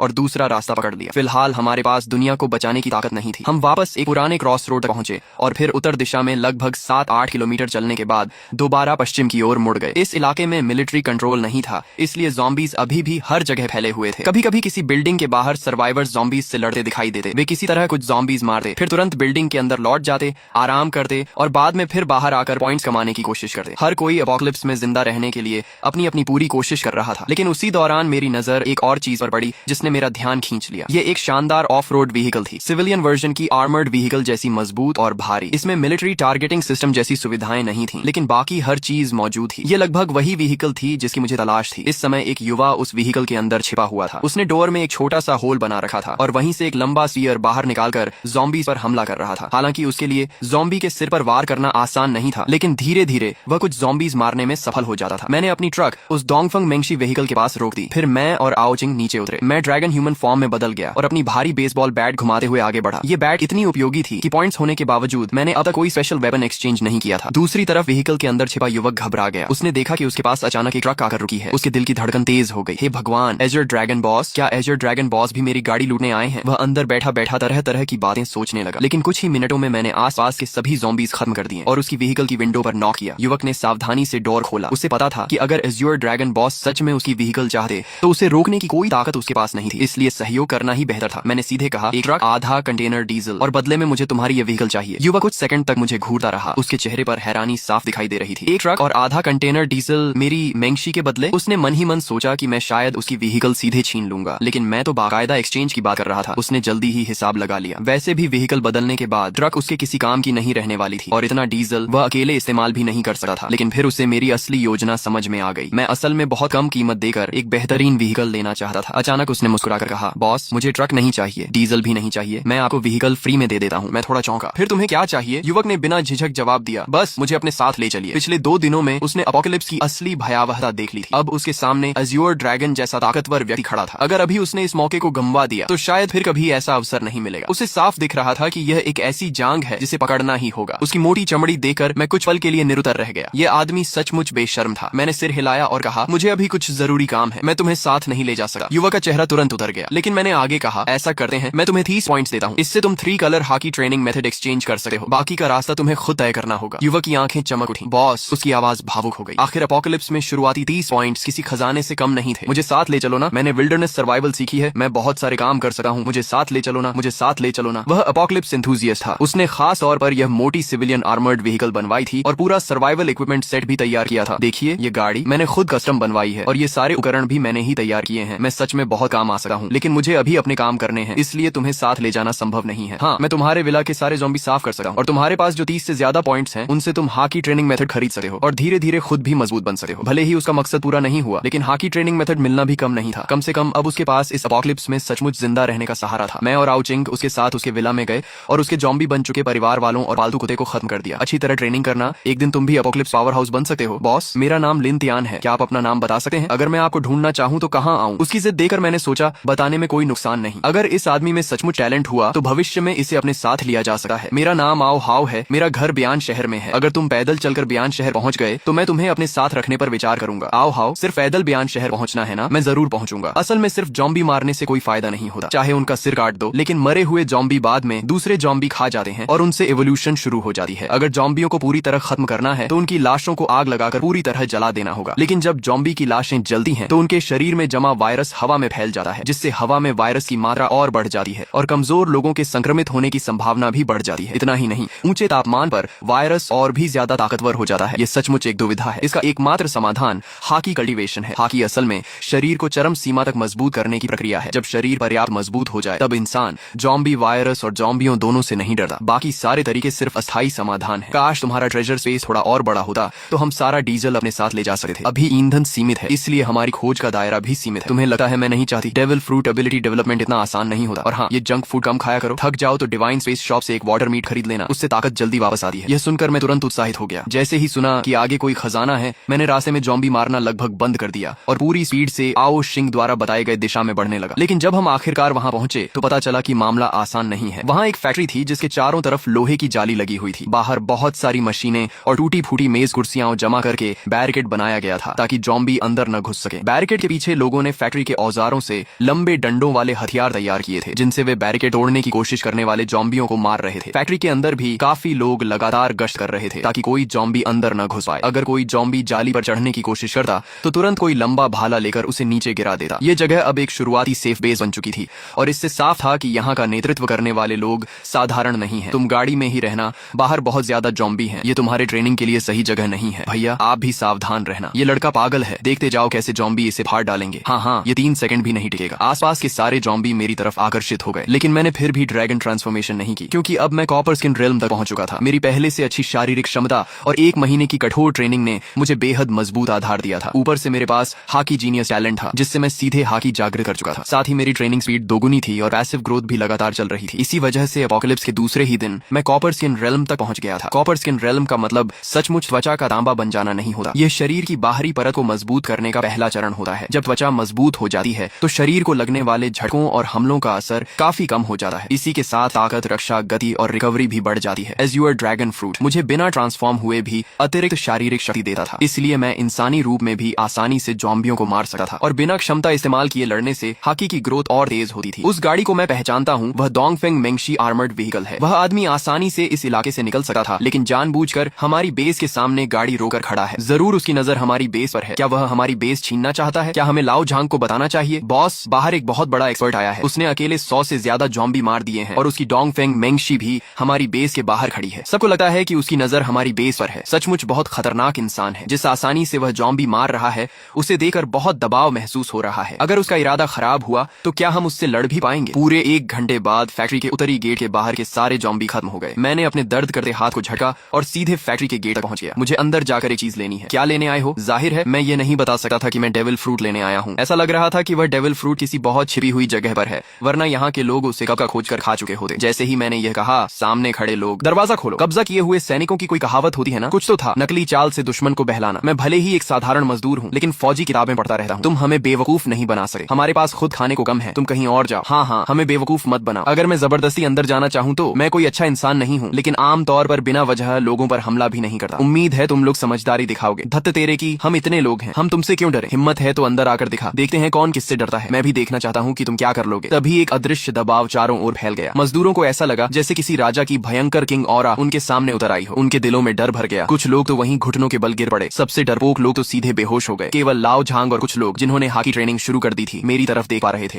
यह तो निश्चित रूप से कॉन्करर्स हाकी है। बॉस, इसे अंदर आने दीजिए। इसके सामने झुकना शर्म की बात नहीं है। हाँ, ताकतवर ही राजा होता है, इसमें शर्म कैसी? मैंने कॉन्करर्स हाकी छोड़ने के बाद बातचीत जारी रखने का इरादा छोड़ दिया था। समय बर्बाद करने का कोई मतलब नहीं था। मेरी बेसबॉल बैट पर काली चमक लिपट गई। मैंने पूरी ताकत से वार किया और मजदूरों द्वारा बड़ी मेहनत से बनाई गई बाधा एक ही झटके में टूट गई। लाओ झांग ने अपना हथियार कसकर पकड़ा, लेकिन आखिरकार हमला करने की हिम्मत नहीं जुटा पाया। शायद वह सोच रहा था कि जॉम्बी का सिर ज्यादा मजबूत है या उसका अपना। आओ चिंग, इधर आओ। मेरी आवाज सुनते ही आओ। चिंग ने चाबी निकाली, गाड़ी से कूदकर नीचे उतरी और उछलती कूदती मेरी तरफ दौड़ी। वह अपनी छोटी नाक से सूंघती हुई मुझे गोदाम के पीछे ले जाने लगी। क्या बात है, हट जा यहाँ से छोटे बदमाश, क्या कहा तूने? मुझसे ऐसे बात करने की हिम्मत कैसे हुई? अभी तुझे दरवाजे पर लटका दूंगी। और साथ में इतनी खूबसूरत लड़की भी लाया है, किस क्लब से उठाकर लाया है इसे? अभी इसे फैक्ट्री के लड़कों के साथ। श्याओयान, इसे मार डालो, मैं इससे लड़ूंगा। भाइयों सब साथ आओ, हमारी औरत का अपमान हुआ है, इस दुष्ट को नहीं छोड़ना चाहिए। अगर कोई मुझे गाली देता तो शायद मैं नजरअंदाज कर देता, लेकिन अगर कोई मेरे परिवार को गाली दे तो मैं उसे खून की कीमत चुकवाता हूँ। आओ चिंग। कई बार इंसानों का दिल ज़ॉम्बियों और राक्षसों से भी ज्यादा डरावना होता है। अब तुम ज़ॉम्बी मार सकती हो, लेकिन क्या तुम इंसान को मार सकती हो? व्यवस्था खत्म हो चुकी है। अगर कोई तुम्हारा अपमान करे या तुम्हें सताए तो उसे खून से सबक सिखाना होगा। अगर इस एपोकलिप्स में जीना है तो बेकार की दया छोड़नी होगी। जो मुझे नहीं छेड़ेगा मैं उसे नहीं छेड़ूंगा, लेकिन जो मुझे छेड़ेगा वह चाहे कितनी भी दूर हो उसे खत्म कर दूंगा। वो डेविल फ्रूट यूजर है। आओ चिंग, एपोकलिप्स रूल याद रखो, जड़ से खत्म करो। अगर दुश्मनी पैदा हो गई है तो भविष्य का खतरा भी खत्म कर दो। भैया जिसने आपको गाली दी वह तो मर चुका है, बाकी लोग निर्दोष हैं, उन्हें छोड़ दो। आओ चिंग, यही तो एपोकलिप्स है। छोटी सी बहस भी जानलेवा संघर्ष में बदल सकती है, और हर संघर्ष का अंत किसी न किसी की मौत या चोट से ही होता है। पिछले जन्म में मुझे लगा था कि सिर्फ अपने दुश्मन को मार देना काफी है। मुझे लगता था मैं काफी निर्दयी हूँ, लेकिन आखिर में मेरी वही बेवजह की दया मेरी मौत का कारण बनी। इस जन्म में चाहे लोग मुझे शैतान ही क्यों न कहें, मैं फिर कभी नरमी नहीं दिखाऊंगा। हम उस जगह पहुंचे जिसे आओ चिंग महसूस कर रही थी। ये फैक्ट्री की कैंटीन का फूड स्टोरेज था। मैंने एक ही वार में दरवाजा तोड़ दिया और नीचे दबे हुए एक फलों की टोकरी में छिपा डेविल फ्रूट निकाल लिया। यह भी एक ऐसा फल था जिसे मैं पहचान नहीं पा रहा था, लेकिन जैसे ही मैं फैक्ट्री के गेट तक पहुंचा मैंने देखा कि मेरी गाड़ी गायब थी। हालांकि आओ चिंग चाबी निकाल चुकी थी, लेकिन दुनिया में ताले खोलने वाले उस्तादों की कमी नहीं थी। मैं तुरंत एज्योर ड्रैगन बन गया और आओ चिंग को लेकर आसमान में उड़ गया। कुछ ही देर में मुझे अपनी गाड़ी दिखाई दे गई। मैं आसमान से नीचे झपटा और एक ही टक्कर में गाड़ी पलट दी। बॉस प्लीज मुझे मत मारिए, प्लीज वापस गाड़ी में बैठने के बाद आओ। चिंग पूरे रास्ते चुप रही। आज उसने पहली बार मुझे इतनी बेरहमी से लोगों को मारते देखा था। उसे लग रहा था जैसे मैं उसका वही पुराना भाई नहीं हूँ। आप बहुत डरावने हो। आओ चिंग, याद रखो अब एपोकलिप्स है। हमारे परिवार के अलावा किसी पर भी आसानी से भरोसा नहीं किया जा सकता। भैया क्या आप रीबर्थ होकर आए हो? क्या आप सच में दोबारा जन्म लेकर आए हो? मैं अंदर ही अंदर चौंक गया। क्या मैंने कहीं कोई गलती कर दी थी? इसे अचानक ऐसा क्यों लगा? आपने पागलों की तरह राशन जमा किया, माँ को छुट्टी लेकर इसे घर लाने के लिए मजबूर किया, और आपको सब कुछ पहले से पता था, और घर लौटने के बाद से आप बिल्कुल बदल गए हो। ऐसा लगता है जैसे आप कोई और इंसान हो। मेरे हिसाब से इसके सिर्फ दो कारण हो सकते हैं, या तो आप रीबर्थ होकर आए हो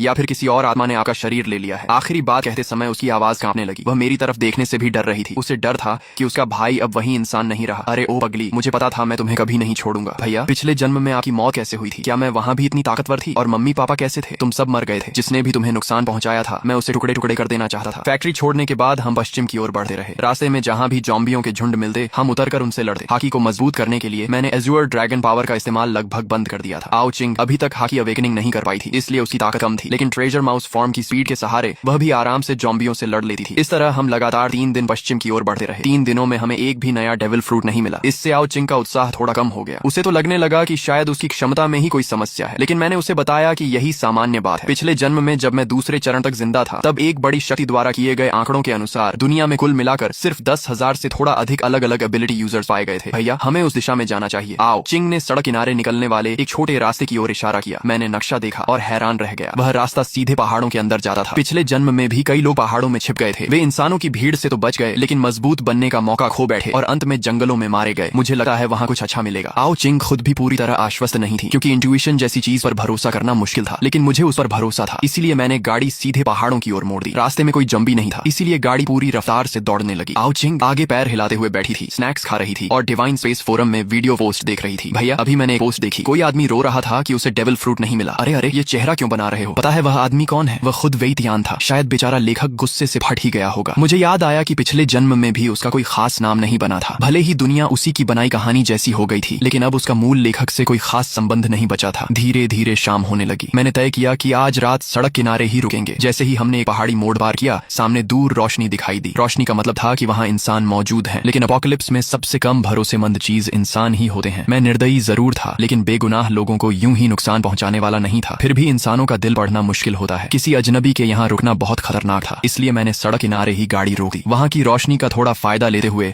हमने वहीं रात बिताने का फैसला किया। आओ चिंग ने गाड़ी के पीछे से कैंपिंग इक्विपमेंट निकाला और एक बड़ा टेंट लगाना शुरू कर दिया। हालांकि एपोकलिप्स बेहद खतरनाक था। मेरी सावधानी भरी देखभाल में आओ चिंग को कोई डर नहीं लगा, बल्कि उसे एक तरह का एक्साइटमेंट महसूस हुआ। भाई क्या हुआ? ये सी झोंग क्या है? यानी ये किस चीज का एंट्री पॉइंट है? भाई क्या आपने कभी ज़ॉम्बी की आवाज सुनी है? ज़ॉम्बी तो वैसे बोलते नहीं है, क्योंकि उनका शरीर सड़ चुका होता है और उनकी वोकल कॉर्ड्स भी खराब हो जाती हैं, इसलिए वे आवाज नहीं निकाल सकते। लेकिन जैसे जैसे ज़ॉम्बी इवॉल्व होते हैं उनका शरीर धीरे धीरे रिपेयर होने लगता है और उन्हें बेसिक ह्यूमन फंक्शंस वापस मिलने लगते हैं, जैसे आवाज निकालना। लेकिन इसके लिए कम से कम 1 स्टार ज़ॉम्बी होना जरूरी होता है। अभी जो ज़ॉम्बी हैं वे बिना लेवल के हैं, उनकी ताकत थोड़ी ज्यादा होती है और हड्डियां सख्त होती हैं, लेकिन उन्हें हराना मुश्किल नहीं होता। यहाँ तक कि आम इंसान भी उन्हें मार सकता है। लेकिन जब जब वे इंसानी मांस खाकर खुद को रिपेयर कर लेते हैं तो उनकी स्पीड और स्ट्रेंथ बढ़ जाती है और वे ह्यूमन लाइक कॉम्बैट भी इस्तेमाल करने लगते हैं। तब वे 1 स्टार ज़ॉम्बीज यानी मीट ईटर्स बन जाते हैं और उन्हें हराने के लिए कम से कम कॉपर स्किन रियल्म चाहिए होता है। यह जगह अब सुरक्षित नहीं है, तुम कार में वापस जाओ। अगर सिर्फ सामने वाले ज़ॉम्बी होते तो ठीक है, लेकिन अगर 2 स्टार ज़ॉम्बी आ गया तो हम खतरे में पड़ जाएंगे। मैं अभी सिर्फ कॉपर स्किन रियल्म में हूँ और ज़ॉम्बीज से लड़ने के लिए आयरन बोन रियल्म चाहिए, लेकिन अभी अपोकलिप्स को शुरू हुए सिर्फ 5-6 दिन ही हुए हैं, इसलिए ज़ॉम्बीज इतनी जल्दी इवॉल्व नहीं होने चाहिए। मैंने आओ चिंग को गाड़ी में भेज दिया और ह्यूमन ड्रैगन फॉर्म में स्टील की छड़ लेकर आवाज की दिशा में बढ़ गया। पास जाकर देखा तो एक पुराना टूटा हुआ मंदिर था जो पहाड़ी इलाके में था और बहुत जर्जर हालत में था। पक्का ये दुनियावी बिजनेस की पैकेजिंग वाला टाओइस्ट टेम्पल नहीं है, यहाँ सच में असली टाओइस्ट प्रीस्ट होंगे। मेरे चेहरे पर काली लकीरें पड़ गईं। इतना बड़ा गंजा सिर और मेंटल क्वालिटी इतनी कमजोर। मैं पैर उठाकर टाओइस्ट टेम्पल में घुसने ही वाला था कि तभी मुख्य हॉल की जर्जर दीवार जोरदार आवाज के साथ ढह गई। एक काली त्वचा वाला टाओइस्ट रोब पहने बूढ़ा आदमी पागलों की तरह एक इंसान के ऊपर झपटा हुआ था और उसे नोच नोच कर खा रहा था। जमीन पर कई विक्टिम्स की लाशें बिखरी पड़ी थीं। दृश्य बेहद भयानक था। बूढ़े टाओइस्ट प्रीस्ट ने आवाज सुनी और पीछे मुड़कर देखा। जिस पल उसकी नजर मेरी नजर से मिली मेरे मन में तुरंत ख्याल आया कि गड़बड़ हो गई। ये फ्लैश ईटर नहीं बल्कि ज़ॉम्बी है। बूढ़ा टाओइस्ट प्रीस्ट खाते समय भी अपने शरीर को बिल्कुल सीधा रखे हुए था। उसके सूखे हाथों पर नुकीले क्लॉज उगे हुए थे और उसके मुंह में 4 नुकीले दांत थे। ये साफ तौर पर ज़ॉम्बी की पहचान थी। ज़ॉम्बी फ्लैश ईटर होते हैं। आगे इवॉल्व होने के दौरान वे अपने शरीर को मजबूत करने के लिए बड़ी मात्रा में ज़ॉम्बी वायरस का उपयोग करते हैं, लेकिन इससे वायरस शरीर के अंदर जमा हो जाता है और पूरी तरह डाइजेस्ट होने से पहले की अवस्था में रह जाता है। जमा हुआ वायरस ज़ॉम्बी के शरीर को कठोर बना देता है, लेकिन साथ ही उसे कॉपर स्किन और आयरन बोन्स जैसा मजबूत शरीर भी दे देता है, जिससे उसे मारना बेहद मुश्किल हो जाता है। अच्छी बात यह है कि उसकी फेटल वीकनेस अब भी उसका सिर ही है। जब तक उसका सिर काट दिया जाए या पूरी तरह कुचल दिया जाए वह मर जाएगा। इतने सुनसान इलाके में भला उसे इवॉल्व होने के लिए इतना वायरस कहाँ से मिला होगा। तभी वह ज़ॉम्बी टाओइस्ट प्रीस्ट अपने हाथ में पकड़ी आधी खाई हुई लाश को फेंककर एक छलांग में मेरी तरफ झपटा। ज़ॉम्बी का शरीर भले ही कठोर था, लेकिन इस छलांग के बाद वह पल भर में मेरे सामने पहुंच गया। मैंने जल्दी से बेसबॉल बैट उठाकर बचाव किया। ज़ॉम्बी ने एक ही बार में काट लिया और बेसबॉल बैट पर 4 गहरे दांतों के निशान बन गए। मैंने उसके चेहरे की ओर जोर से एक गर्म सांस छोड़ी, लेकिन उससे केवल उसके बाल और कपड़े जल पाए। उसकी त्वचा और मांस थोड़ा काला जरूर पड़ गया, लेकिन उसे कोई खास नुकसान नहीं हुआ। ज़ॉम्बी टाओइस्ट प्रीस्ट गुस्से में दहाड़ा और अपने नुकीले क्लॉज लहराते हुए फिर से मेरी ओर झपटा। थंडर बागवा। भले ही मैं कॉन्करर हकी कोटिंग इस्तेमाल नहीं कर सकता था, लेकिन बिजली से लिपटी हुई बेसबॉल बैट में सचमुच थंडर बागवा जैसी कुछ ताकत आ गई थी और फिर एक जोरदार धमाके के साथ और फिर हल्की दरार पड़ने की आवाज आई। यह खास तौर पर मोटी और भारी बनवाई गई बेसबॉल बैट सीधे बीच से टूट गई और इसकी उपलब्धि सिर्फ इतनी थी कि उसने ज़ॉम्बी की खोपड़ी में एक छोटी सी दरार डाल दी। ज़ॉम्बी टाओइस्ट प्रीस्ट ने फिर एक दहाड़ लगाई और अपने सड़े हुए बदबूदार नुकीले दांत दिखाते हुए मेरी तरफ झपटा। आओ चिंग, जमीन के अंदर घुस जाओ। जब तक मैं इसे मार न दूं बाहर मत निकलना। मैंने सोचा था कि यह सिर्फ एक फ्लैश कॉर्प्स होगा, लेकिन यह तो 2 सितारा ज़ॉम्बी निकला। ऐसे ज़ॉम्बी के पास भयानक ताकत, कॉपर स्किन और आयरन बोन्स होते हैं। मानव सभ्यता के आर्मर्ड व्हीकल्स भी इसके सामने बेकार हैं। आओ चिंग जानता था कि वह मेरी मदद नहीं कर सकता, इसलिए तुरंत ट्रेजर माउस में बदलकर जमीन के अंदर घुस गया। इस समय मैं थोड़ा हाँफ रहा था। लगातार 2 बार हीट ब्रेथ और बिजली की शक्ति का इस्तेमाल करने से मेरी स्टैमिना तेजी से खत्म हो रही थी। ऊपर से अभी अभी के प्रहार ने मेरे शरीर के अंदर ब्लड एनर्जी को भी उथल पुथल कर दिया था। ज़ॉम्बी टाओइस्ट प्रीस्ट ने फिर छलांग लगाई और पल भर में मेरे करीब पहुंच गया। उसकी 10 काली सूखी उंगलियां नुकीले क्लॉज की तरह सीधे मेरी ओर बढ़ी। मैंने जोर से दहाड़ लगाई और अपने ड्रैगन क्लॉज से उसकी कलाई पकड़ ली। दोनों के बीच ताकत की सीधी टक्कर शुरू हो गई। हालांकि यह ज़ॉम्बी 2 सितारा स्तर तक पहुंच चुका था और सिद्धांत रूप से इसे टक्कर देने के लिए इंसानों को आयरन बोन रेल्म में होना चाहिए था, लेकिन एज्योर ड्रैगन द्वारा मजबूत किए गए शरीर की बदौलत मैं कुछ समय तक उससे बराबरी कर पा रहा था। दोनों जमे हुए थे कि तभी ज़ॉम्बी ने अचानक अपना सिर आगे बढ़ाया। मैंने दिल कठोर किया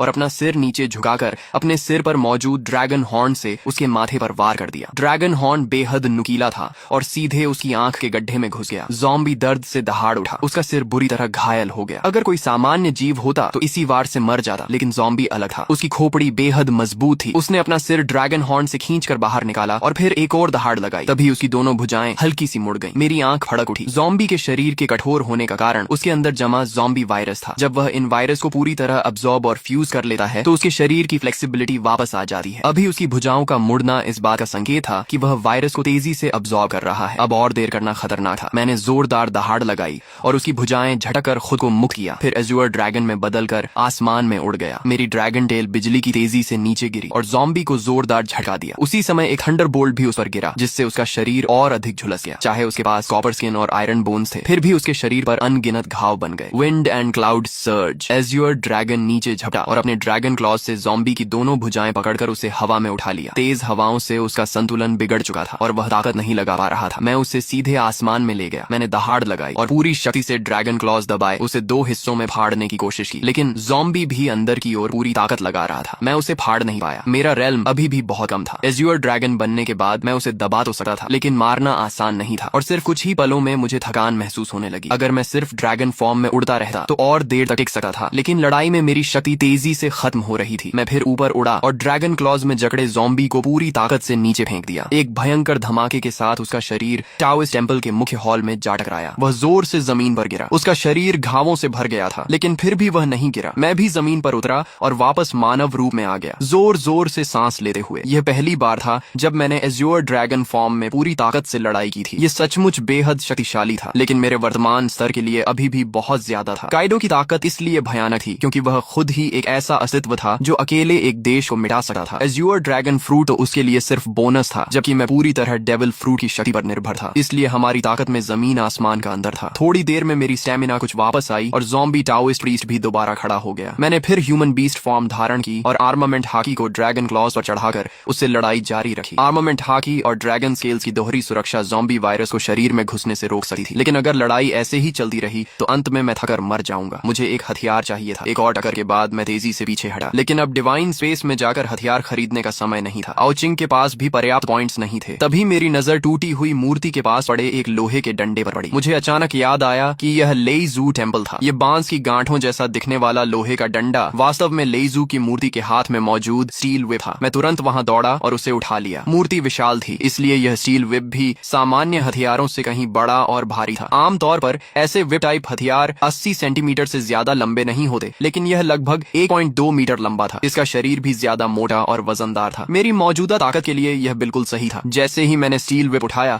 ज़ॉम्बी टाओइस्ट प्रीस्ट फिर से मेरी ओर टूट पड़ा। उसका शरीर लगभग बिखर चुका था, लेकिन उसकी आक्रामकता अब भी कम नहीं हुई थी। मैंने अपनी पूरी शक्ति से अंतिम प्रहार किया। इसके बाद मैं ह्यूमन बीस्ट फॉर्म से बाहर निकल आया। मेरे हाथों में इतनी ताकत नहीं बची थी कि उस भारी स्टील व्हिप को पकड़े रख सकूं। मैंने उसे जमीन पर गिरा दिया और पूरे शरीर में असहनीय दर्द और कमजोरी महसूस होने लगी। जमीन के नीचे छिपा आओ छिंग जब लड़ाई की आवाजें बंद हुई तो सावधानी से बाहर निकला। मुझे जमीन पर बैठा हांफते देकर वह दौड़ कर आया और मुझे रैट मीट तथा फ्रेश वाटर लाकर दिया। थोड़ी देर आराम करने के बाद हम दोनों टूटे हुए टोइस टेम्पल के अंदर गए। प्रवेश द्वार पर मिला वह गंजा आदमी लड़ाई के प्रभाव में पहले ही मर चुका था। मंदिर के अंदर हर जगह टूटी हुई मूर्तियां और बिखरे हुए सामान पड़े थे। जमीन पर कई विक्टिम्स की लाशें थीं। पीछे का हॉल वह जगह थी जहां बूढ़ा टाओइस्ट प्रीस्ट रहा करता था। मुख्य हॉल ढहने के बावजूद यह हिस्सा अब भी सही सलामत था। यहाँ सुरक्षित होना चाहिए। मैंने फैसला किया कि आज रात यहीं आराम करेंगे। मैंने आर्मर्ड व्हीकल को दरवाजे के सामने खड़ा कर दिया ताकि कोई इंसान या ज़ॉम्बी अंदर न आ सके। फिर एक कुर्सी लेकर आंगन में बैठ गया और रात के आसमान को देखने लगा। तभी मेरे मन में एक विचार आया और मेरी चेतना डिवाइन स्पेस में प्रवेश कर गई। चूंकि तुम पहले व्यक्ति हो जिसने स्टार रैंक ज़ॉम्बी को मारा है, तुम्हें एक रिवॉर्ड मिलेगा, और क्योंकि तुमने अपोकलिप्स शुरू होने के 10 दिनों के भीतर स्टार रैंक ज़ॉम्बी को मारा है, रिवॉर्ड क्वालिटी बढ़ा दी गई है। साथ ही तुमने सीधे 2 स्टार ज़ॉम्बी का वध किया है, इसलिए रिवॉर्ड क्वालिटी एक बार फिर बढ़ाई गई है। कृपया नीचे दिए गए 3 टाइटल्स में से एक चुनो। टाइटल। ये सुनते ही मैं उत्साहित हो गया। टैलेंट की तरह ही टाइटल भी बेहद दुर्लभ चीज थी। पिछली जिंदगी में मैंने इतनी मेहनत की थी, फिर भी मुझे कभी कोई टाइटल नहीं मिला। पहला टाइटल ज़ॉम्बी किलर, ज़ॉम्बीज को होने वाला डैमेज स्थायी रूप से 2 गुना। दूसरा टाइटल बाउंटी हंटर, ज़ॉम्बीज को मारने पर मिलने वाले पॉइंट्स स्थायी रूप से 2 गुना। तीसरा title divine member, divine space का सम्मानित सदस्य बनो। तुम्हें एक बार किसी वस्तु को 90% डिस्काउंट पर खरीदने का मौका मिलेगा और भविष्य में डिवाइन स्पेस की हर खरीद पर 20% डिस्काउंट मिलेगा। तीनों टाइटल्स बेहद आकर्षक थे। तेजी से मारना और ज्यादा कमाना दोनों शानदार थे। सामान्य तौर पर तेजी से मारना बेहतर होता क्योंकि उससे कमाई भी बढ़ती और अधिक शक्तिशाली ज़ॉम्बीज को चुनौती देना भी संभव होता, लेकिन ये दोनों भी तीसरे टाइटल के सामने फीके थे। डिवाइन मेंबर, एक बार 90% डिस्काउंट और हमेशा के लिए 20% डिस्काउंट। डिवाइन स्पेस में 2 यूनिक एक्सचेंज आइटम्स थे, invisible black blood line factor और डेविल फ्रूट के साइड इफेक्ट्स हटाने वाली डीमन ट्रांसफॉर्मेशन पोशन। दोनों की कीमत 100 मिलियन पॉइंट्स थी, लेकिन 90% डिस्काउंट से उन्हें सिर्फ 10 मिलियन पॉइंट्स में लिया जा सकता था और बाकी सारी खरीदारी भी सस्ती हो जाती। मैं इस सुविधा का इस्तेमाल करके बीच का व्यापारी बनकर भारी मात्रा में पॉइंट्स कमा सकता था। सोचने की जरूरत ही नहीं थी, मैंने तुरंत तीसरा टाइटल चुन लिया, डिवाइन मेंबर। इसके बाद मैंने अपना पर्सनल पैनल खोला। नाम आओ हाउ, talent hockey genius, title divine member, devil fruit fish fruit azure dragon form, realm broken body copper skin, equipment लेजू विप टेल, पॉइंट्स 9655। मैंने अचानक देखा कि इक्विपमेंट सेक्शन में सचमुच कुछ मौजूद था। लेजू विप, मैंने अपने पास रखे उस बैम्बू जॉइंट स्टील विप को देखा। ये लेजू टेम्पल में पूजी जाने वाली लेजू की मूर्ति का हथियार था, लेकिन आखिर यह तो एक सामान्य वस्तु ही थी। फिर इसे इक्विपमेंट क्यों माना गया और इसके साथ ये टेल शब्द भी क्यों क्यों जुड़ा था? मेरी पुरानी बेसबॉल बैट ने भी तो इतने ज़ॉम्बीज मारे थे। फिर उसे कभी इक्विपमेंट नहीं माना गया। मैंने स्टील वे को अपनी गोद में रखा और ध्यान से उसका निरीक्षण करने लगा। आखिर इसमें ऐसा क्या खास था? स्टील वे पूरी तरह जंग खा चुकी थी। साफ था कि यह कई सालों से यहाँ रखी हुई थी और शायद हजारों लोगों ने इसकी पूजा की होगी। इसमें कुल 18 जोड़ जॉइंट्स थे और हर जोड़ पर कुछ टाओइस्ट सिंबल्स और टैलिस्मन्स बने हुए थे। मैं सोच में पड़ गया। डेविल फ्रूट अप्रेजल फीस सिर्फ 1000 पॉइंट्स थी। मेरे लिए ये कोई बड़ी रकम नहीं थी, लेकिन अभी इसकी कोई खास जरूरत भी नहीं थी। फिलहाल हमें उस फ्रूट की आवश्यकता नहीं थी। जब हम वापस घर पहुंचेंगे तब इसकी पहचान कर लेंगे। इसी दौरान दूसरी तरफ एक बड़ा हादसा हो चुका था। हमारे ऊपर वाली मंजिल में रहने वाले चेन फैमिली के बाप बेटे को पता चल गया था कि हमारे पास बहुत सारा राशन जमा है। उस समय घर में सिर्फ माँ और लियू मेंकियन थी। डैड और लिनकुई नीचे ज़ॉम्बीज से लड़ने गए हुए थे। चेन फैमिली के बाप बेटे ने मौका देकर माँ और लियू मेंकियन पर हमला कर दिया ताकि वे घर और राशन पर कब्जा कर सकें। शुक्र है कि लियू मेंकियन पहले से सतर्क थी। जैसे ही उन्होंने हमला किया उसने तुरंत पलटवार किया और दोनों को मार डाला। माँ ये सब देखकर बहुत डर गई थी। हालांकि उन्होंने भी पहले ज़ॉम्बीज को मारा था, लेकिन किसी इंसान को अपने सामने मरते हुए देखना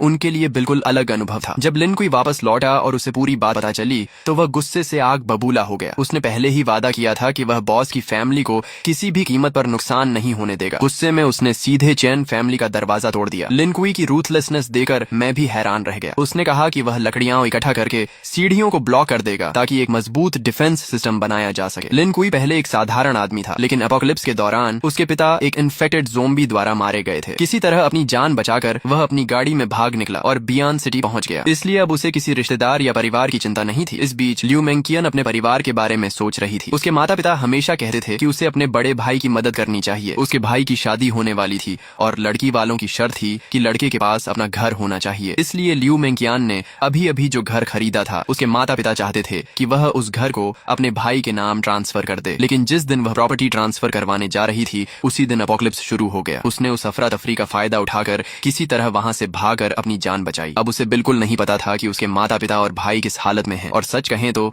अब उसे इस बात की भी ज्यादा परवाह नहीं थी कि वे जीवित हैं या मर चुके हैं। तो भाई लोग, फिलहाल इस स्टोरी के आगे के पार्ट्स अभी तक नहीं आए हैं। जैसे ही आगे के न्यू पार्ट्स आएंगे मैं उन्हें इसी चैनल पर अपलोड कर दूंगा। अगर आपको ये स्टोरी पसंद आई हो तो वीडियो को लाइक कर दो, चैनल को सब्सक्राइब कर लो और बेल आइकॉन ऑन कर लो ताकि अगला पार्ट आते ही आपको सबसे पहले मिल सके। मिलते हैं नेक्स्ट पार्ट में।